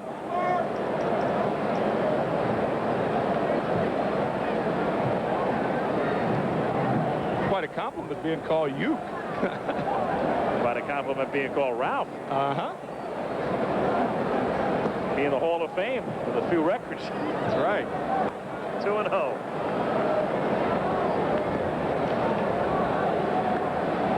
Mitchell battling, as you see Hernandez at third base with 2 out. Mitchell battling an 0 for 18 slump. But he did have 3 hits in the game in Houston yesterday. A game that went 15 innings and won by the Astros. And Mitchell takes low, ball 3. 3-0.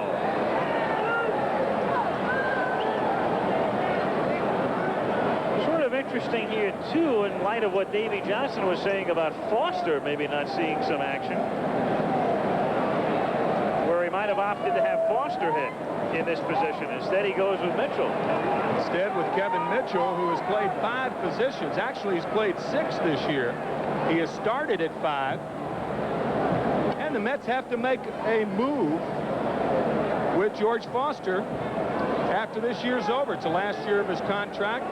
There's George. Kevin Mitchell, his first year in the major leagues. As Mitchell hits a high drive to left field, deep again, but Daniels has room and makes the catch to retire the side. But the Mets add a run and lead 3-1 as we go to the bottom of the 5th. Saturday on Wide World of Sports, that's a pretty intriguing matchup.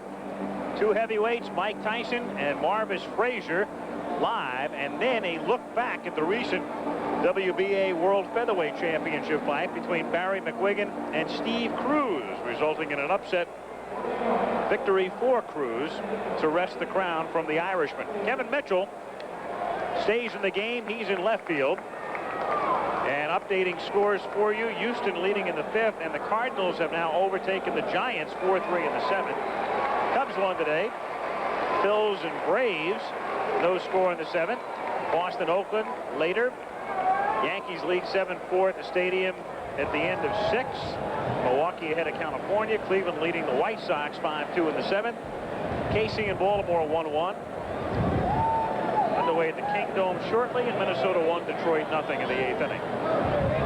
Eddie Milner to lead things off, taking high for a ball. Milner, who starts almost every game against right-handers, but is out of the lineup or out of the starting lineup tonight, as Cal Daniels gets the start. It's a fly ball to left field, and so immediate action for Kevin Mitchell. 1 away. Aguilera has retired 4 in a row, 7 of the last 8, and has a 2-run lead as Cal Daniels comes to the plate. And Willis gets up to throw in the Reds bullpen, so we'll see the right-hander when the Mets bat in the 6th. There's Carl.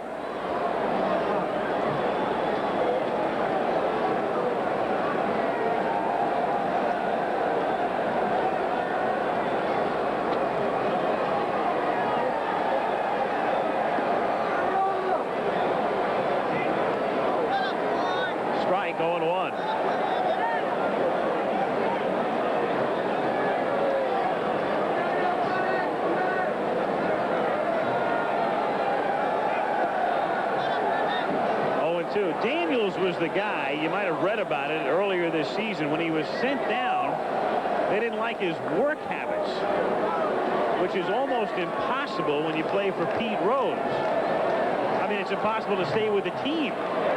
So you can understand why he was sent down. 0-2. But he got his act together at Denver. He was hot there, and now he's back. Well, work habits is one of those yuppie terms, those since 1970 terms. Exactly. It means quite simply and quite bluntly that the people who pay your salary do not like the way you go about your work.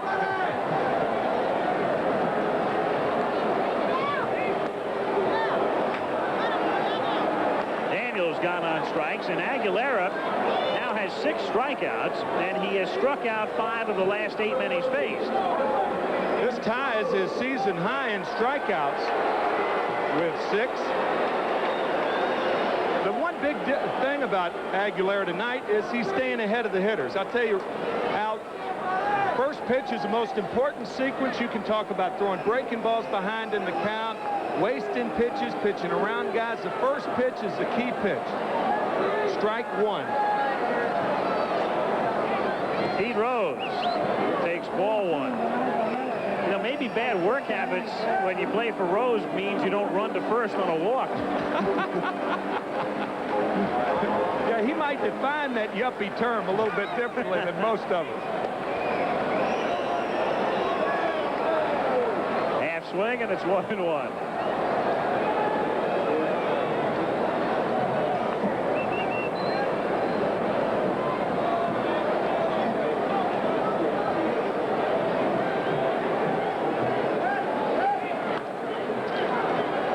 Down to Backman, and Aguilera has things very much in gear. 6 in a row, 9 of 10. We've played 5, 3-1 New York.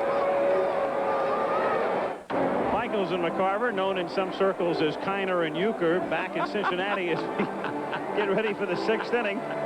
We were talking about the Mets and the fact they really don't have a lot of problems, and Davey Johnson lamenting the lack of a quality 5th starter. But if Aguilera continues to pitch the rest of the season the way he's working tonight, the Mets could win by 15-20. Yeah, because in the second half of the season now, you really need 5 starters because that's when the doubleheaders start backing up on you. Whereas in the first month and a half or so of the season, you don't really need but a 4-man rotation because you have a lot of off days and a lot of rainouts. Well, Carl Willis comes out of the bullpen for Pete Rose now. Heading to the 6th inning. Willis at Denver earlier in the year was 1-3, but he had 7 saves out of the bullpen and misses inside. 1-0 the count on Ray Knight. Knight, Santana, and Aguilera in the 6th inning. So Murphy went an inning. That run for the Mets in the 5th was charged to Soto. He worked 4+ and gave up 3 runs in 6 hits.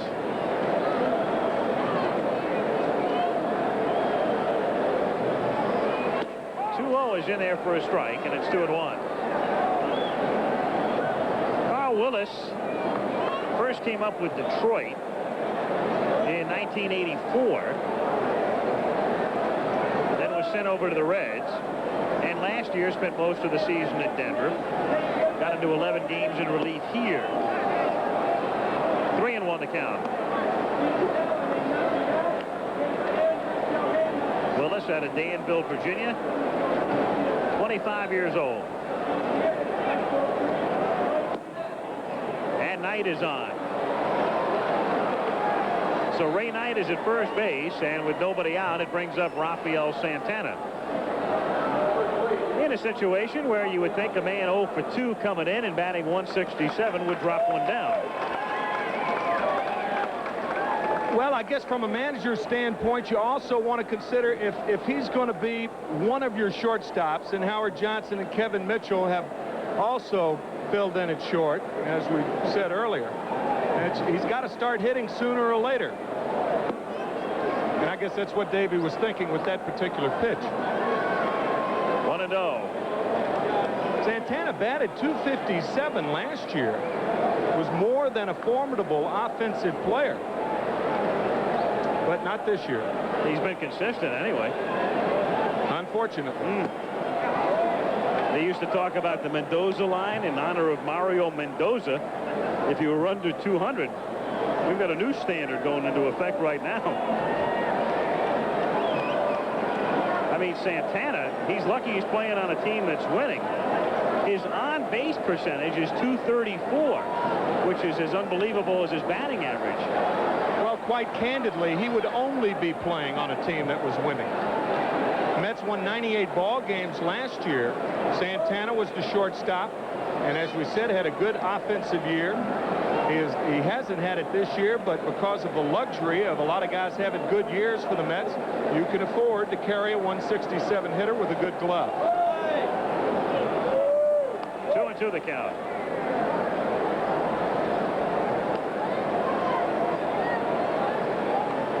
Knight at first base and nobody out.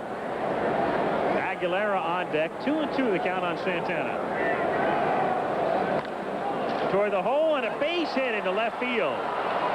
So Knight stops at second, and the Mets get the first two men aboard with Aguilera coming up. Buddy Bell in about a straightaway position, and if a third baseman has to take that many steps, 2.5, 3 steps on the rug and on the carpet, the ball's by. If it's hit sharply, of course, and that ball was hit rather sharply. Now Harrelson discusses options with Aguilera here with first and second and nobody out as Bell visits with Willis. Discussing other options. And now Bell giving the signs to Wade Rowden, a non-experienced shortstop, and Ron Oster, the experienced second baseman.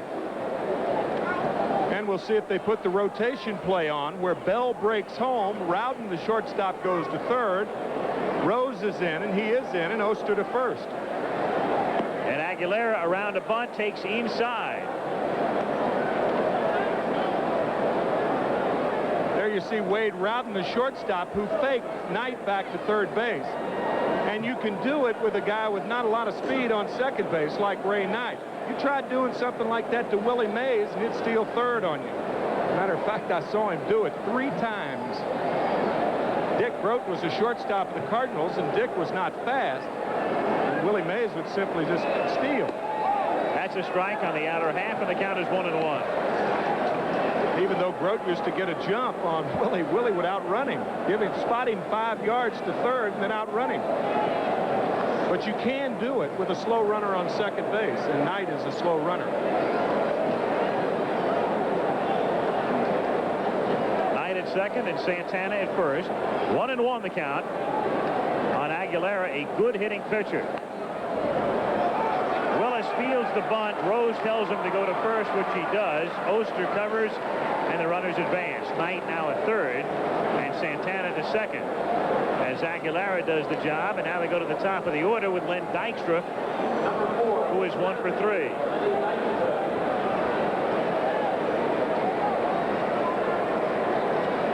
Runs, 7 hits, and no errors for the Mets. 1 run, 4 hits, and 1 error for the Reds.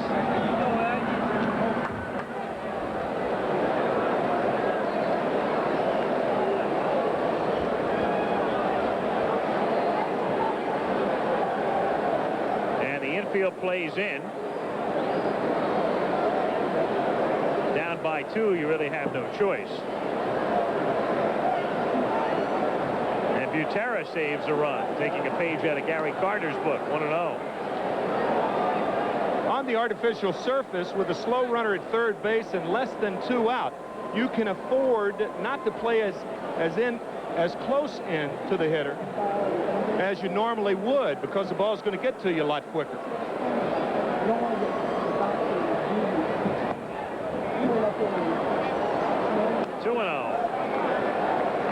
Was the thinking of Keith Hernandez, Wally Backman, and Rafael Santana last night in Houston, a game that started in the afternoon with the bases loaded in the bottom of the 15th. Kevin Bass, the hitter, and the score 8-8 and 1 out. the infielders played halfway. And Kevin Bass won it when Bill Doran scored from third base on a fielder's choice. And technically, your infield in that situation must be in. You don't have the luxury of playing halfway because you've got to make sure, if the ball's hit to you, that you get the runner at home. And this is a similar situation. And ball 4. So Dykstra walks. And now Backman comes up with the bases loaded and 1 out. And Scott Breeden, the pitching coach, visiting the mound.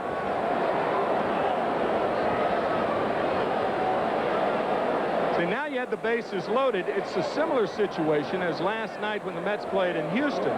But the difference is, if the run from third scores because of where you play, the game's not over. Right. That is a big difference.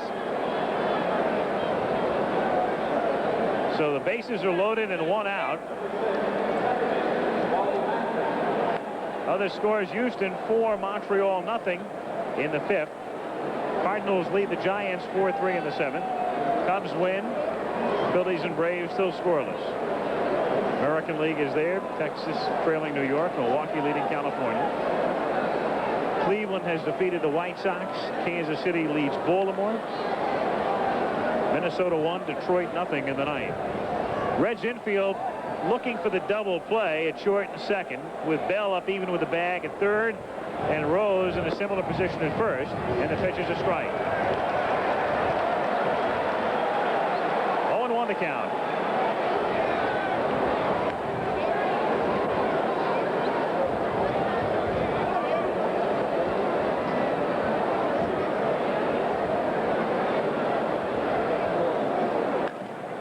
That's a ground ball, base hit between Rose and Oster as Knight scores, and Santana stops at third, and it is 4-1.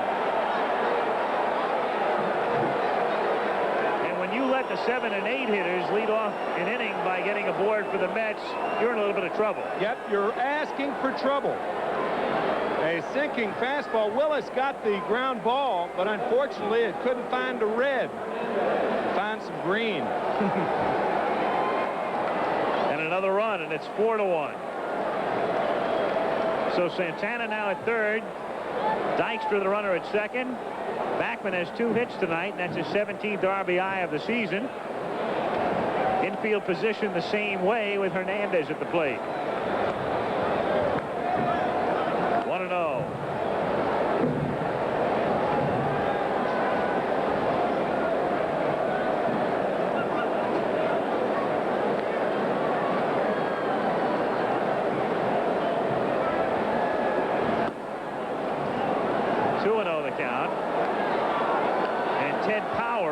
Starts to throw in the bullpen for the Reds. And that's a big switch. Last year he was their key man. Now it's John Franco. And Power trying to battle back from problems.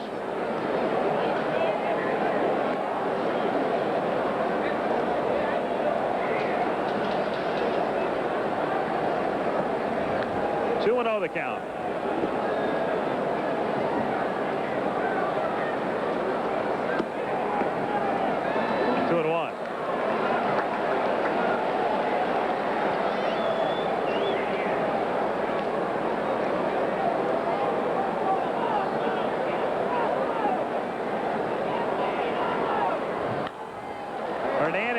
It up shallow left field, and shallow enough for the infield fly rule to be in effect as Rowden makes the catch.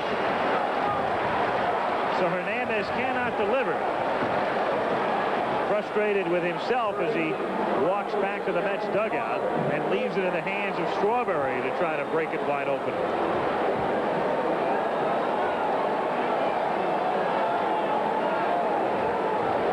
Strawberry is officially 1 for 1 tonight with a walk, a double, and then he hit the fly ball which Daniels dropped for an error and was credited as a sacrifice fly in the 5th.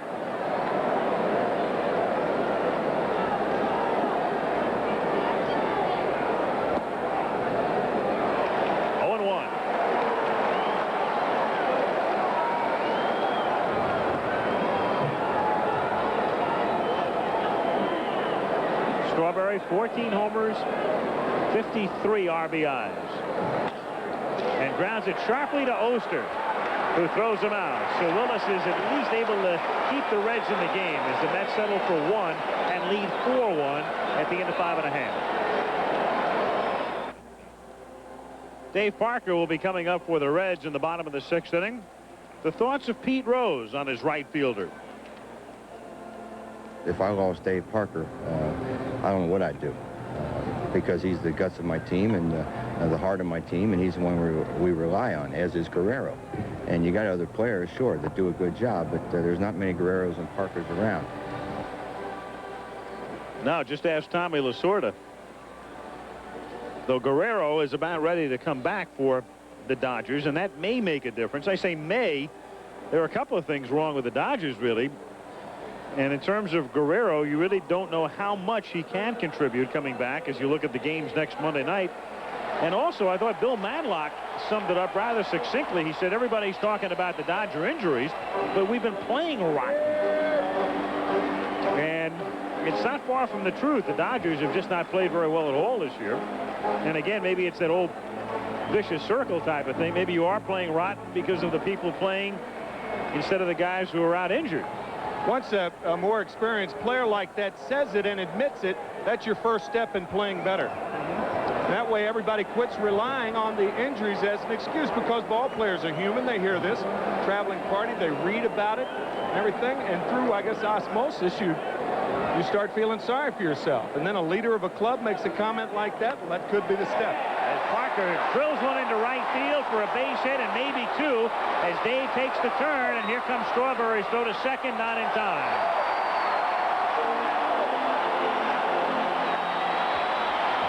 Dave Parker looking for a hand slap from Santana after the double. Well, a breaking ball, a little up in the strike zone, but more importantly, it's over the middle part of the plate. More than anything else, guys are hurt on balls over the middle part of the plate than they are on balls that are up and on the corner. That's why it's much better to work in and out than up and down.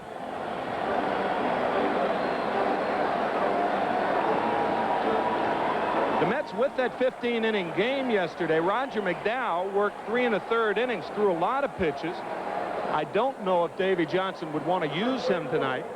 Of course, they do have Jesse Orozco and young Randy Myers, young Rick Anderson, who worked 3 innings of yesterday's game.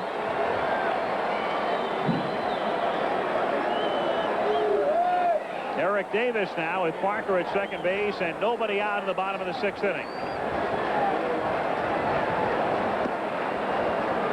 1-0.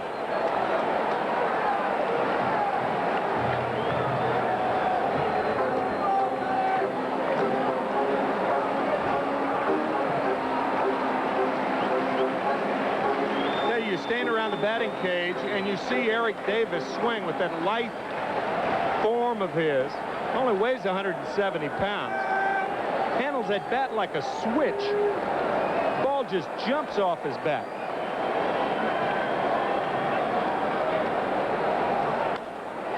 In the air to deep right center field. Strawberry goes all the way back and makes the catch at the fence as Parker tags and goes to third.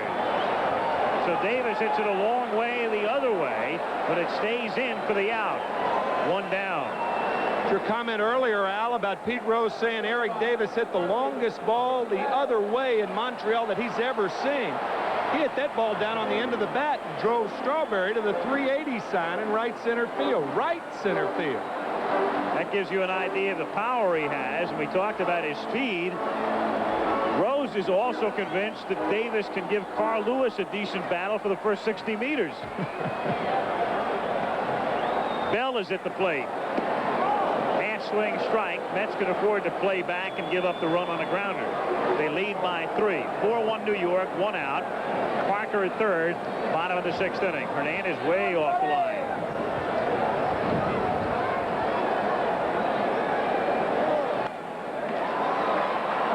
Right field for Strawberry. This will be interesting if Parker comes, but he doesn't come. And there are 2 down. The opening game of the 1976 season, Johnny Oates was the catcher in Philadelphia. 10 years ago, Dave Parker was on third, of course, then an outfielder for the Pittsburgh Pirates. And he came in and he hit Johnny Oates so hard. Oatesy, who is now a coach with the Chicago Cubs, perfectly legal, perfectly legit shot. But he not only broke his collarbone, but Oates, because he was so much smaller than Parker, when he hit him, it looked as though he were driving him into the ground. This is a very, very big man who likes to animate. Styling little. And with 2 down, Rowden swings and misses in the count 0-1. But I don't think I have ever seen a catcher hit as hard with that differential in size to where the catcher didn't give. Parker was so tall that when he hit him, it looked as though Johnny Oates were driven into the ground, and in effect he was. In the air to right center field. And it's Strawberry taking charge, and Darrell takes care of Davis, Bell, and Rowden as the Reds don't score in the 6th. ABC's Monday Night Baseball, brought to you by exceptionally smooth Michelob. It could make tonight the best part of your day. Latest on the Giants-Cardinals game at Busch Stadium. Still tied at 3. Bottom of 6. Allen Nicely at third. 1 out. Tommy Herr, the suicide squeeze. And Carlton can't do a thing. Nicely is in. The Cards go up 4-3. It's now a runaway. Cardinals lead 8-3 in the 8th. And back in Cincinnati, Al Michaels and Tim McCarver with you as we proceed to the 7th inning. Gary Carter to lead things off for the Mets, who lead the Reds by a score of 4-1. And Carter takes a strike. So Willis now in. Soto started. Murphy came on. And Willis now in his 2nd inning of work.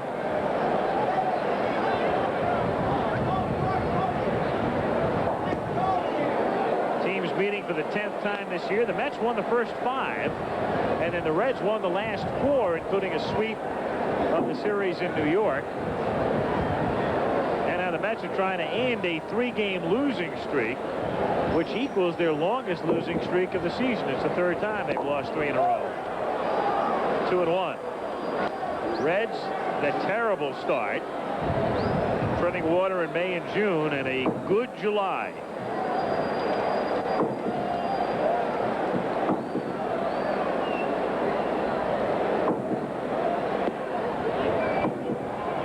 Now on Carter. As a matter of fact, Al, it took the Mets 21 years since their inception back in 1962 to win a season series from the Reds. 1984 was the first time they did it. They were 8-4 that year and 8-4 last year. Hit sharply. Great stop by Bell. And Buddy makes that play so often you begin to think it's routine.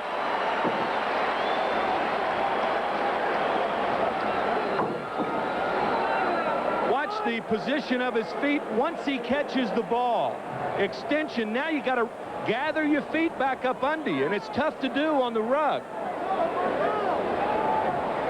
Fortunately, Gary Carter is the runner, and he can't afford to take his time, but it was indeed a very, very good play. Now Kevin Mitchell up for the 2nd time in the game. Mitchell pinch hitting for Heap in the 5th inning, fly to left.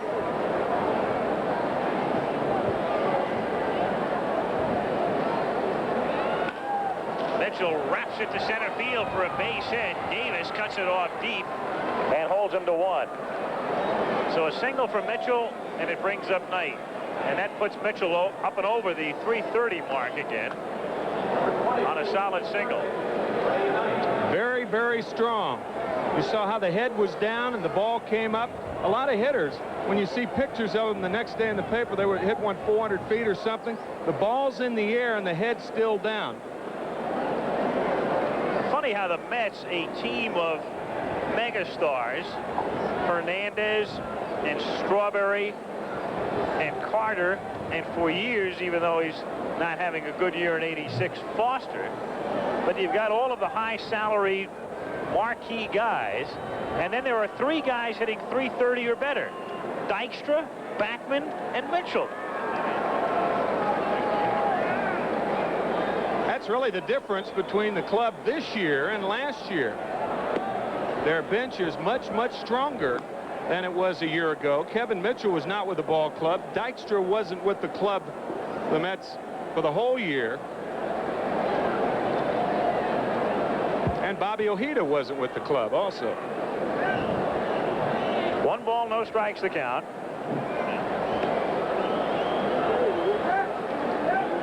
Gosh, it's interesting, Al. The Mets trying to win 70 of their first 100 games, and the last team to do that, the 1970 Cincinnati Reds. The team that ran away with it in the National League West and then swept the Pirates in the playoffs, but lost to Baltimore in the World Series. Cleveland beat Chicago 5-2.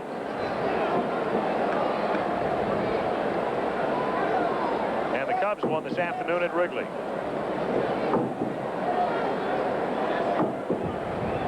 Two balls, no strikes the count. As Knight pops it in the air, back of first, and the angle is Oster's, and he makes the catch in the bullpen. Knight gone, 2 down now in the 7th inning, and Rafael Santana comes up.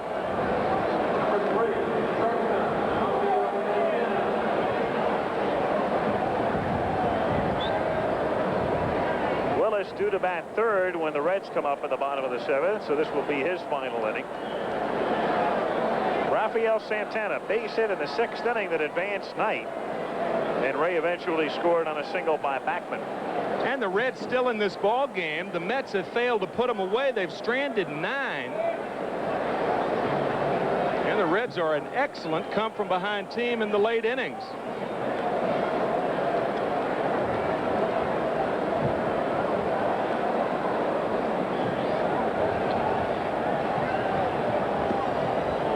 What a play that was. 1-0. Oh. And he made it look pretty simple, too. He really did. Catcher never anticipates a ball in the dirt, but watch Butera pick this 53-foot fastball. Nothing to it. Piece of cake.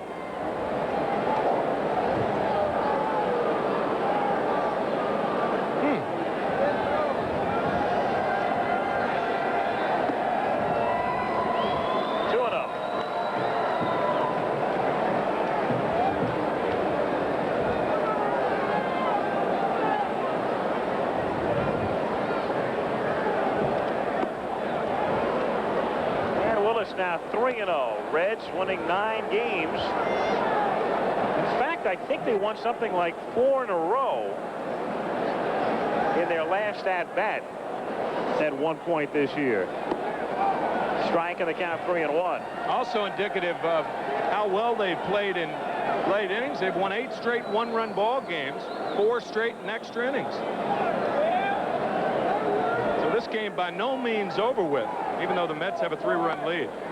And of all things, Willis walks Santana.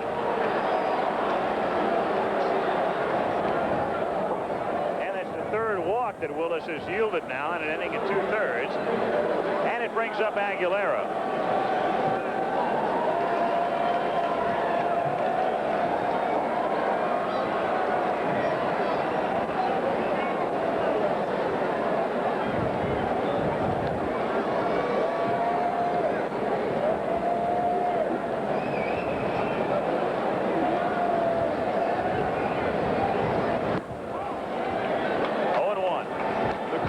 Drafted Aguilera out of high school as a shortstop 3rd baseman.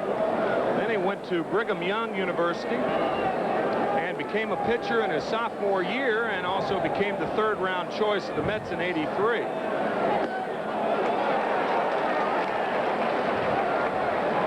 Some guys just look like hitters, and Aguilera looks like a hitter. And not too many pitchers can boast of that.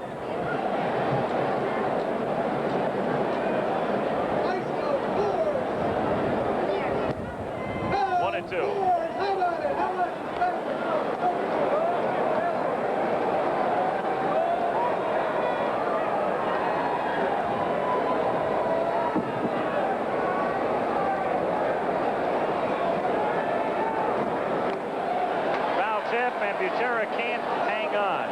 Aguilera stays alive.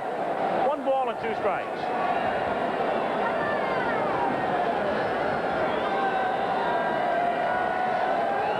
Mitchell at second. Santana at first.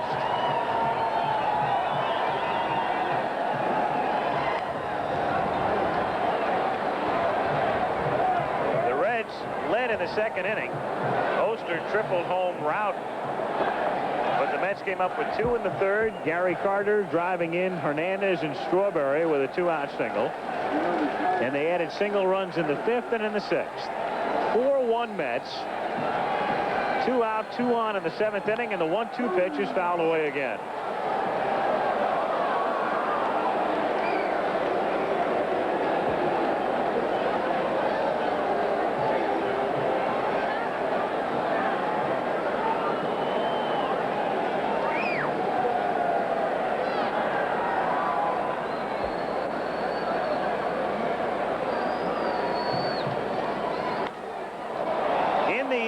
Center field, and Eric Davis is back to make the catch.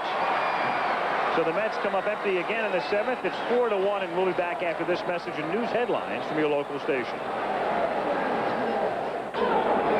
Mistress of Shotzi, the most famous St. Bernard, certainly in the Ohio Valley. Not too happy the way things are going tonight. Tyson and Frazier live. Good heavyweight fight, and then a look back at the McGuigan-Cruz WBA World Featherweight Championship coming your way Saturday on ABC's Wide World of Sports. Bottom of the 7th inning, Sal Butera, the Reds catcher, to start things against Aguilera, who fouls it away. Well, let's go back to the beginning, and we talked about the lost weekend for the Mets in Houston, not only on the field, but what happened with Aguilera and Ojeda and Tuffle and Darling. And I asked you about the effect it might have on Aguilera, if any, coming into this game, Tim. And through 6, the numbers have been very impressive, so I guess he has been able to block it out. Well, and we pointed out in our pregame comments that sometimes the only peace you can find is between the white lines and not outside of them. Even though the players have issued no statement as to what happened in Houston, it is obviously weighed on the mind of Rick Aguilera, Bobby Ojeda, Ron Darling, and Tim Tuffle. I tell you, it's something really to comment on it further.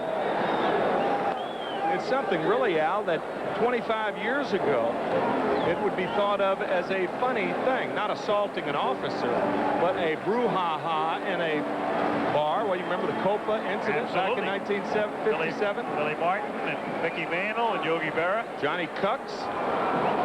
What was it Yogi said? Yogi summed the whole incident up. He said nobody did nothing to nobody.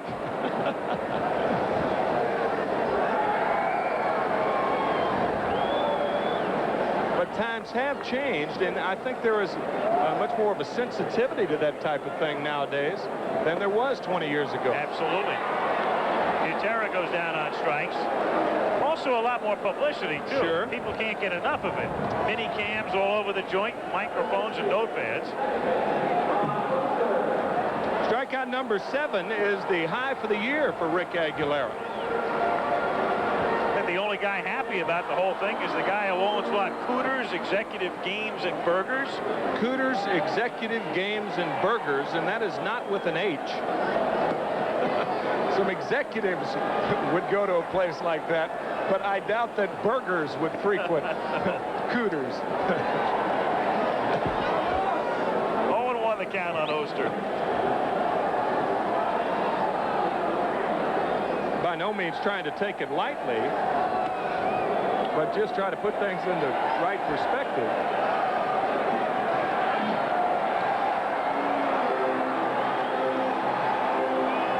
One ball, one strike, the count on Oster.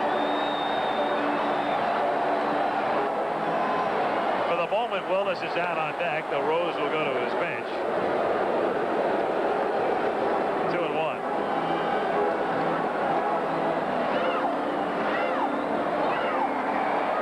Aguilera, a season-high 7 strikeouts.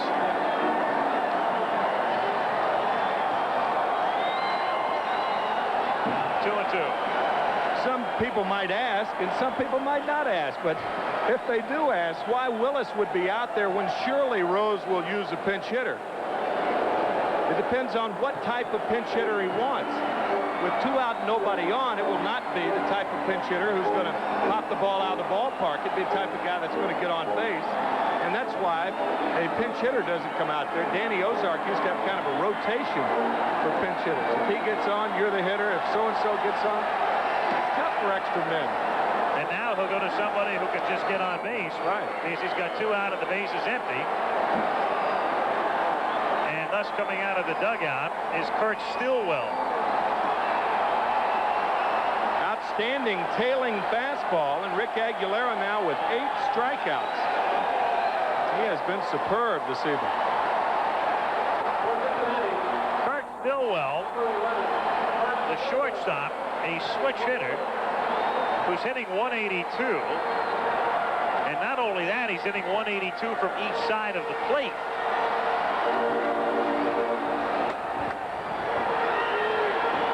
Stillwell hitless in his 7 pinch hitting appearances this season. He started at shortstop with the injured Concepcion the other night, but then fell down on the base pass, hurt his wrist, and he's been on the mend. So that's why Rowden has gotten the start. 1-0 the count.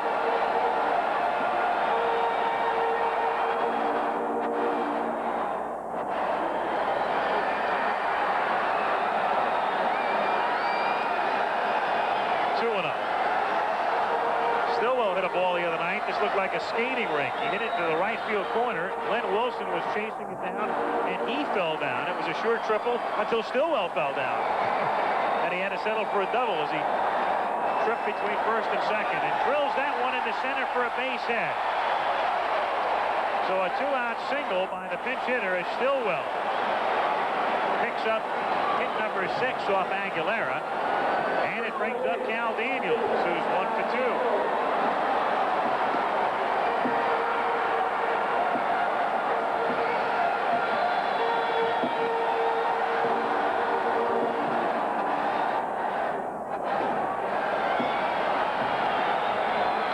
Surprised Davy Johnson doesn't have a left-handed hitter up because or pitcher in the bullpen, because if Dave Parker gets up, he will represent the go-ahead run, and you wouldn't want Aguilera pitching to Parker after he doubled the last time and 1 for 3 tonight. He hears you. Here goes Orozco.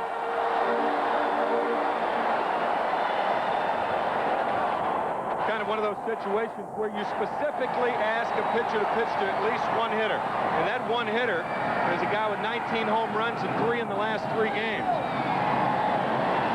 Jesse Orozco throwing in the pen. With 2 out, bottom of the 7th inning, the Mets ahead 4-1, and Stillwell at first base.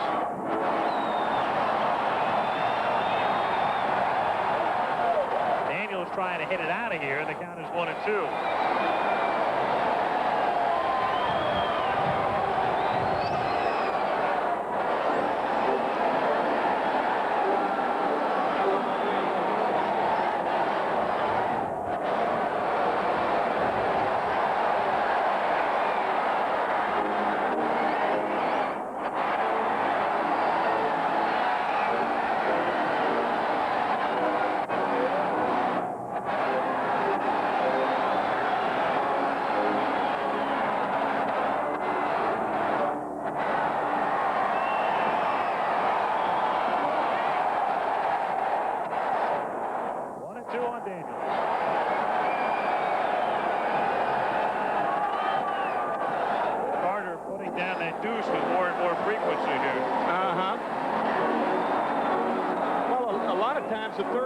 Time a hitter is up, what you throw him depends on what you have thrown him.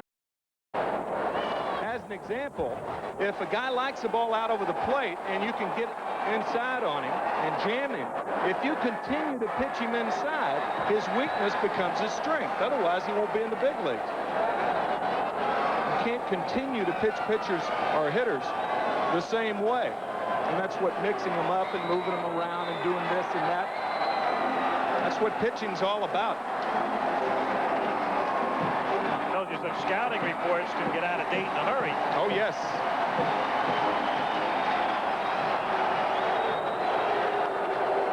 Little chopper up the first baseline, but it's a foul ball. So Daniels comes back, and the count remains 2 balls and 2 strikes.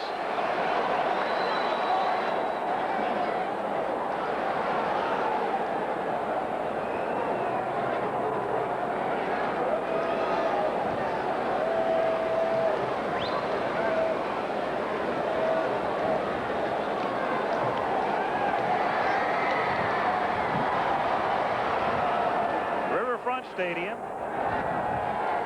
where the Reds had a lot of trouble early on this season. But they've turned it around at home, and as Pete Rose points out, they have a higher percentage of home games than any other team in the West the balance of the way. 3-2. And so Stillwell will be off and moving with the pitch.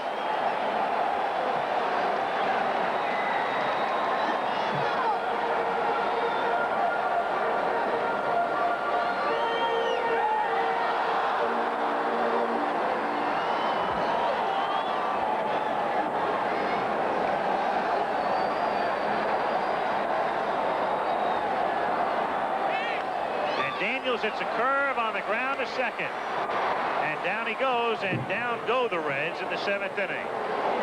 On to the 8th, 4-1 Mets. Ted Power, trying to regain his form, comes in here trailing 4-1 in the 8th inning. Power was the big man out of the pen last year, as we stated earlier. 27 saves. He has 1 so far in 1986. And he has abdicated his position as the premier short man from the bullpen. John Franco has 15 saves, and he has taken over along with Ron Robinson. Pete Rose, one Hobson, takes care of Dykstra. 1 gun in the 8th inning, and it brings Wally Backman to the plate. Kansas City 6-1 over Baltimore. Danny Jackson, the winner, over Ken Dixon. Brett hits his 9th. Alboni hits his 19th. Minnesota over Detroit. Frank Viola with Keith Atherton getting the save. 1-0 over the Tigers. That's Mark Thurman losing in, I believe, his Tiger debut, coming over in the deal with San Diego last week. 1-0. He may have had one other outing, though. Now you can't help but see that Kansas City score and think of Dick Hauser. Absolutely, and it's something that weighs on all of our minds as Oster throws Backman out.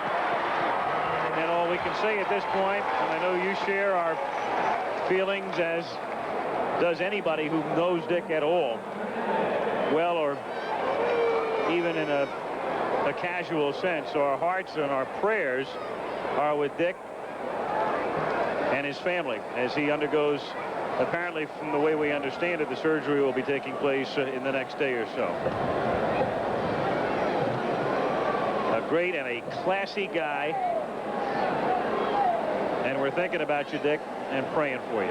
Indeed. 1-0 the count on Hernandez with 2 out and the bases empty in the 8th inning.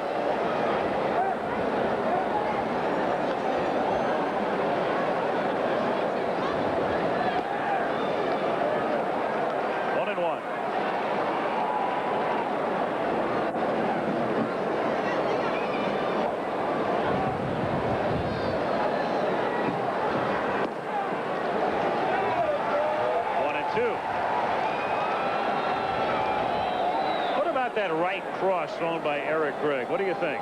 Probably trying to emulate Frank Pulley from Easton, Pennsylvania. Pulley's got a stiffer jab, though. So did Larry Holmes from that same town. Yeah. We're going to have to bring our boxing analyst Alex Wallow in to analyze Gregg vis-a-vis Pulley. Still 2-2. Eric. Sometimes he goes into that elongated and delayed strike call, which radio announcers just love, huh? Oh, yeah. Foul tip. Gutierrez can't handle it, and it's still 2-2. Eric Gregg, who umpired last week in the All-Star game, one of 3 National League umpires, along with Bruce Fleming and Paul Runge.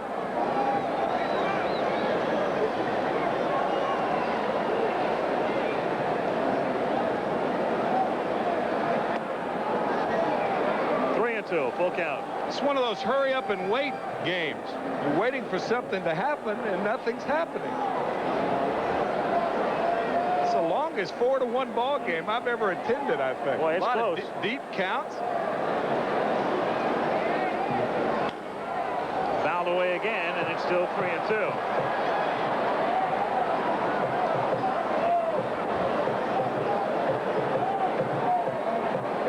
One time in the game has a team gone out in order, and that was Cincinnati in the bottom of the 5th.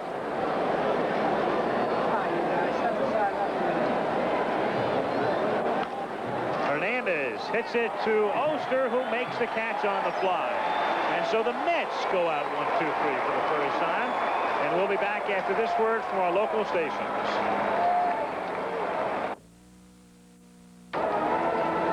Montreal leading Houston now in the 7th inning, 6-5. Cardinals beat the Giants, so Houston has a chance to go into first alone, but they trail. Cubs beat the Padres. The Phillies have defeated Atlanta 3-1. Meanwhile, the Dodgers and Pirates are off tonight. Boston, Oakland scoreless. Yankees win over Texas. Milwaukee beats California. The Indians were a winner, and the Royals defeated Baltimore. Pete Rose leads off in the bottom of the 8th inning. Mets ahead 4-1. And in the other American League games, Toronto scoring twice in the first at Seattle, with Minnesota blanking Detroit. Rose, it's a chopper. It is a foul ball. Carter, figuring if he could pick it up when it was still in fair ground, would have had Rose at first base. So the two who briefly were teammates in Montreal exchanged some old pleasantries, and the count is 1-1.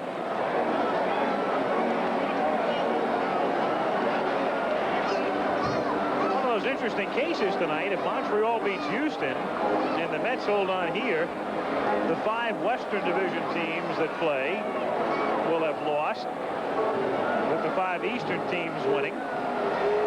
The Pirates idle would lose a half game to everybody, and the Dodgers would gain a half a game on everyone. Rose is thrown out by Santana. So Pete tonight is 0 for 4. And there are those who think that Pete should retire. And so occasionally on nights like tonight, you do hear some booing. I'll tell you, there aren't as many people that think Pete should retire when the Reds are winning. They always surface when the Reds are losing. And, you know, kind of a reverse type of psychology as you look at Marge Schott, one of the principal owners of the Reds. Pete does so much to defray the flack from all the rest of the players. Last year it was the hitting streak. They had a chance to contend in spite of that, and maybe in some respects because of that. And this year the same thing. Pete always absorbs the heat and allows the players to play, and that's a strong trait in his favor. And he's done it so often through his career. I mean, when you go back and examine Rose's career, there always seemed to have been periods when everybody was caught up with what Pete was doing. There was the hitting streak years ago. I mean, even in postseason competition in the '73 playoffs, yep, he was the focal point. You look down and see Bud Harrelson coaching at third, and you remember that incident. In 1975, it was Pete Rose's move to third base to allow George Foster to play left that caused quite a stir. Favorable stirs in Cincinnati. Parker chases an 0-2 fastball and goes down on strikes. And Aguilera, who came into the game with a season-high 6 strikeouts, now has 9. Longest outing of the year for Aguilera, and I believe that's his career high. We'll check on that. Number 9, and it is a career high for Rick Aguilera. He had struck out 8 against Philadelphia last August the 13th. As Davis fouls it away. He's also attempting to pitch his first complete game in over a year. Oddly, the last time he went all the way was in this ballpark last July 10th. Beat the Reds 2-1. And he's made 22 straight incomplete starts since.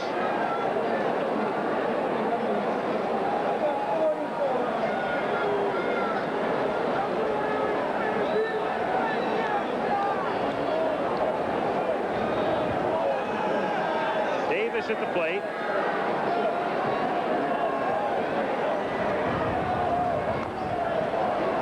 Every time I look at Rose, I keep thinking, wouldn't it be great if he could take that grand tour that Yastrzemski took and that Bench took? But you know, Pete, he just can't do it. He can't say, I'm going to quit in a year and do it. I know Reggie Jackson's already talking about the fact that he would like to do it. Where you go around one more time and you let people know, okay, this is it. Davis drills it to left field. Mitchell goes back and it's over his head and over the wall on a hop. So a ground rule double for Eric Davis with 2 down in the 8th inning. And that'll bring up Buddy Bell. Davis teeing off on an 0-2 pitch. And we talked earlier about how the ball just jumps off his bat, and that ball did exactly that. Mitchell in left field didn't have a chance to get set. That ball was behind. Here's Bell. But if anybody would ever deserve that grand tour, it would be number 14 of the Reds. Strike, 0-1. I was on the same team in 1963 when Stan Musial made that tour after that marvelous career of his. The one thing about Pete, you know, you never know when he's going. I mean, if he retires as a regular player, he'll continue to manage. Exactly.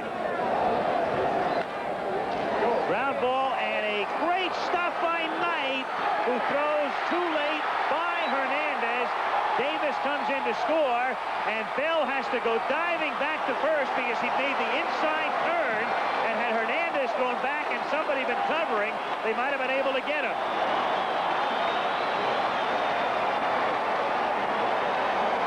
And so the Reds make it 4-2, and the tying run comes to the plate. And Ray Knight, after the sparkling play, is going to be penalized for making that play. He gets to his feet. A fine play, a wide throw. I don't think he would have had Bell anyway, but the ball off the glove of Hernandez, and because Davis was allowed to score, it's going to be an error on Ray Knight, and I would imagine a base hit for Buddy Bell. They do. 1-1. They give him a single and an error, no RBI. It's 4-2, and the batter is Rowden. Rowden a double in 3 trips. Rowden playing shortstop tonight, but don't let that deceive you. He does have power. He came up as a third baseman through the minors and grounds it foul. He hit 21 homers in the Eastern League in '83. He hit 19 at Denver last year. And with Orozco, the left-hander, throwing in the bullpen, Rowden, a guy who can hit one out.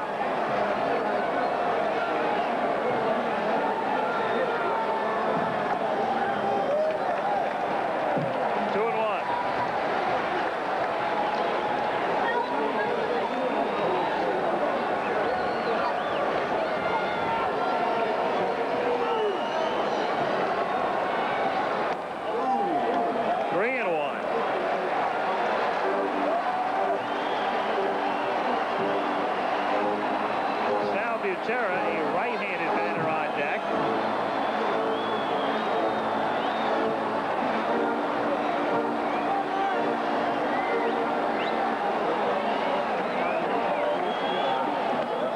And Rowden chased what would have been ball 4, so it's 3-2. Bell will be going with a pitch from first.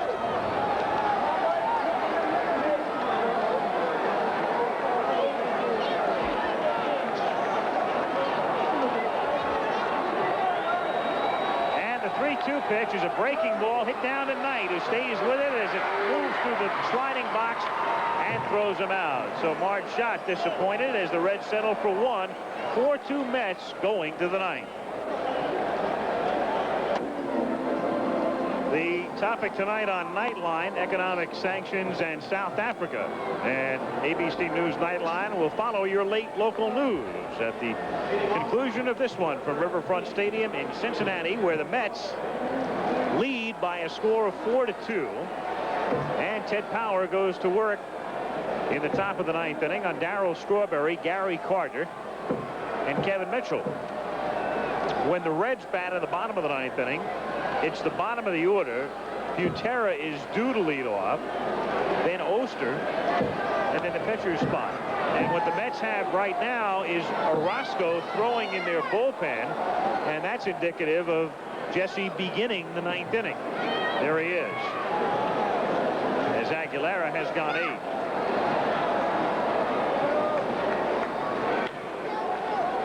Pete Rose stays with the erratic hop, shovels to Power just in time.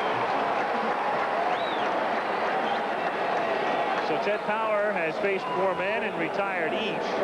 And Gary Carter comes up. The Cincinnati Reds moved from Crosley Field back when, in 1970, into this ballpark? In the middle of the 70 season. Middle of the 70 season. Classy operation. Bob Howsam, then Dick Wagner, now Bill Burgish, and under new ownership. Think only baseball at this ballpark. And I want to tell you one of the classiest moves that I have ever seen on the part of the elevator operator here at the ballpark. His name is Dave Snyder, and he keeps a rosin bag at his feet so he will not slip off the button. Now that is class right there. I asked him what he was going to do if they decided to bring pine tar. He said too many people would be stuck. What a great sense of humor. Terrific. Love it. 1 and 1. We got to put a Calliope in there with it. Love it. That's thinking baseball 24 hours a day, right? 2 and 1, top to bottom. Absolutely.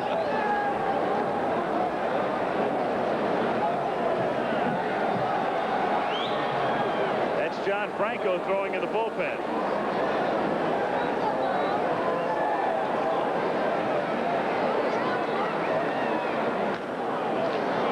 Hit to third.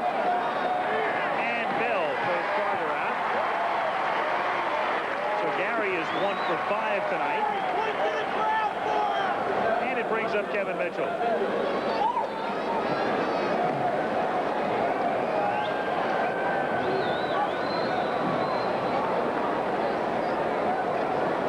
What Davey Johnson may do if Pete Rose decides to use a pinch hitter for Sal Butera, it would be a left-hander, so he may allow Aguilera to go out and then bring in Orozco.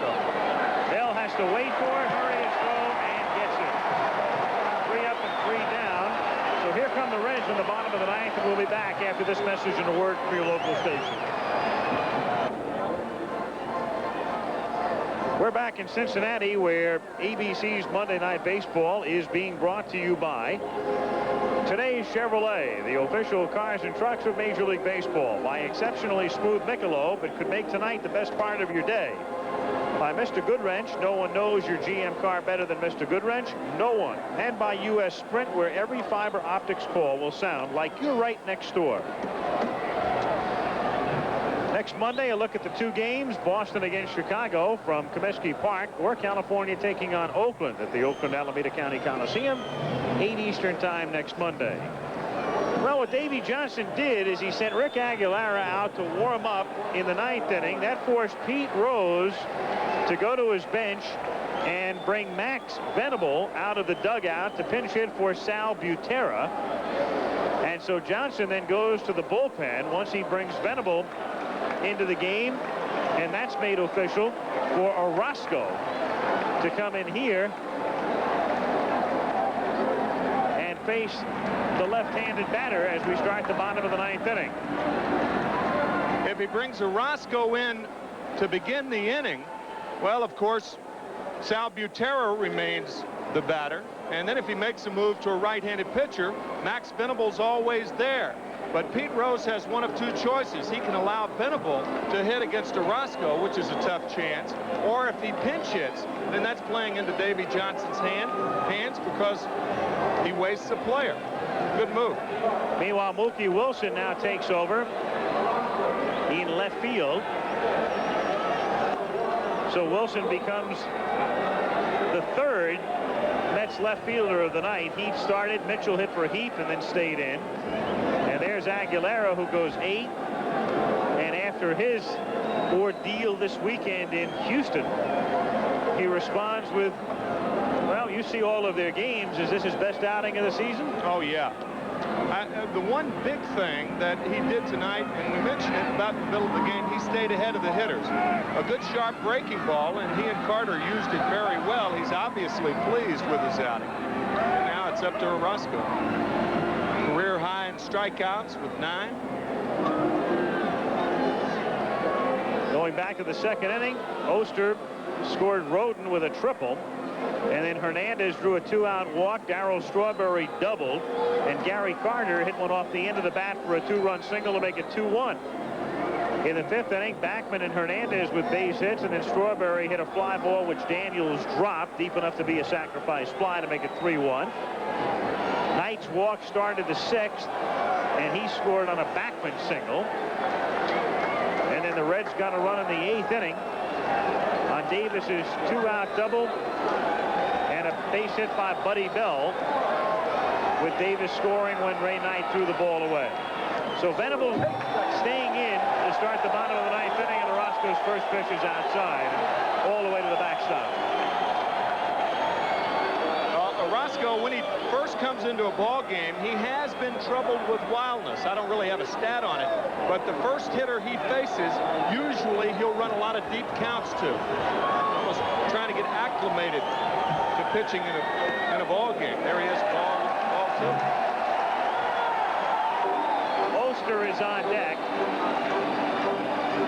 And again, even though Oster is a switch hitter, we pointed out earlier, he's hitting 111 as a right-handed batter.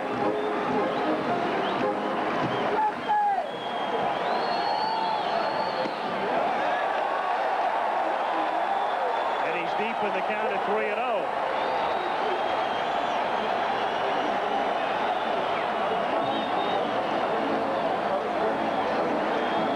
If ever there was a take sign in history, maybe 2.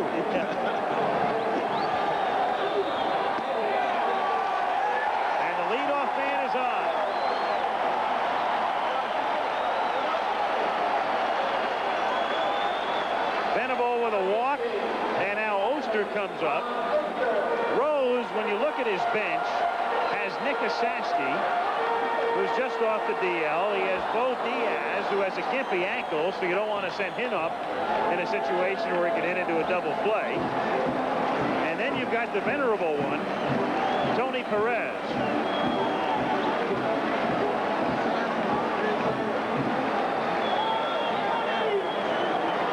Asaski is coming out into the on-deck circle as Oster waits at the plate. Oster is 9 for 81 hitting right-handed and hits a high fly ball toward the corner in right field. Strawberry goes over, has room, and makes the play. So Oster goes after the first pitch, and Venable is still at first base. And now Nick Asaski will come up to pinch hit. Orozco, scintillating early on, troubled of late, and sensitive to any suggestion that he may be bothered with a sore elbow, I suppose. As those first 24 games show, he was throwing very, very well coming out of spring training. Dispelled all thoughts that he was throwing with a bad elbow, which he had at times last year. But the last 10 games, you may have to wonder. By the way, Orozco with 82 saves. That's 3 shy of Tug McGraw's all-time Mets save record. Tug had 85. The Tugger.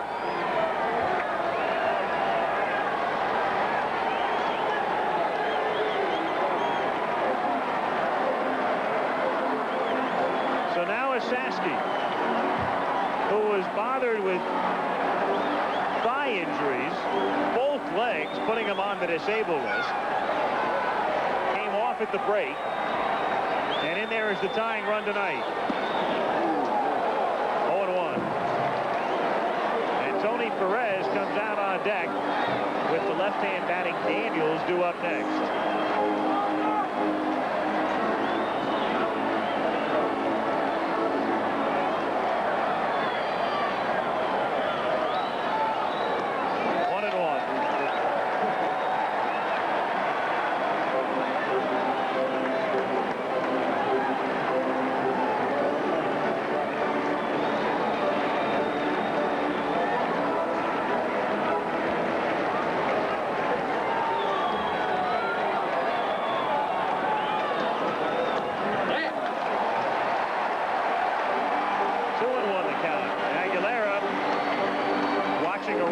Trying to save it for him.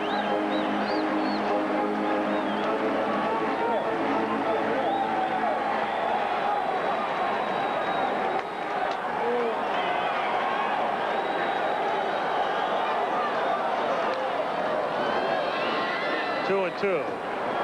Davy Johnson is not an advocate of having his players on the line. Ray Knight, however, on the line. Davy says shade him toward the line. Kind of lean that way.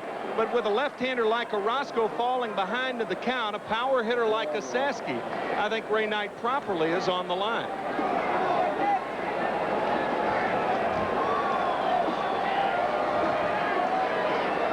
Try to prevent the extra base hit, allowing a Saski to go to second. And all outfielders reminded, throw the ball to second base, even if you have a shot at Venable at third. His run is insignificant. For Knight, who makes the catch in foul territory. 2 down, and so it's up to Tony Perez at the age of 44. Tony has already said that this is it, 1986, and in fact there was a lot of speculation that when Saski came off the disabled list that it would be Perez who would be let go, but he has withstood that roster move. And he's a man who is a very popular figure and has been for years and years. Came up in the 60s, then dealt away in 1976, and the thought was that he was over the hill and they wanted to get rid of him before he had that one bad year and his trade value would diminish. And that was a decade ago.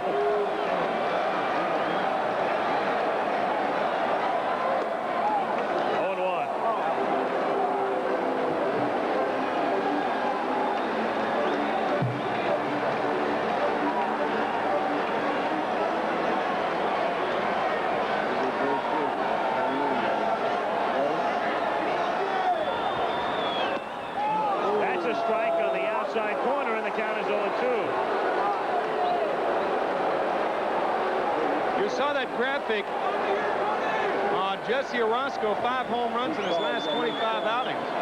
If Perez does connect, it'll not only be his first of the year, but the first time that venerability will be driving in venability. And the 0-2 to him is low in the count, 1 ball and 2 strikes.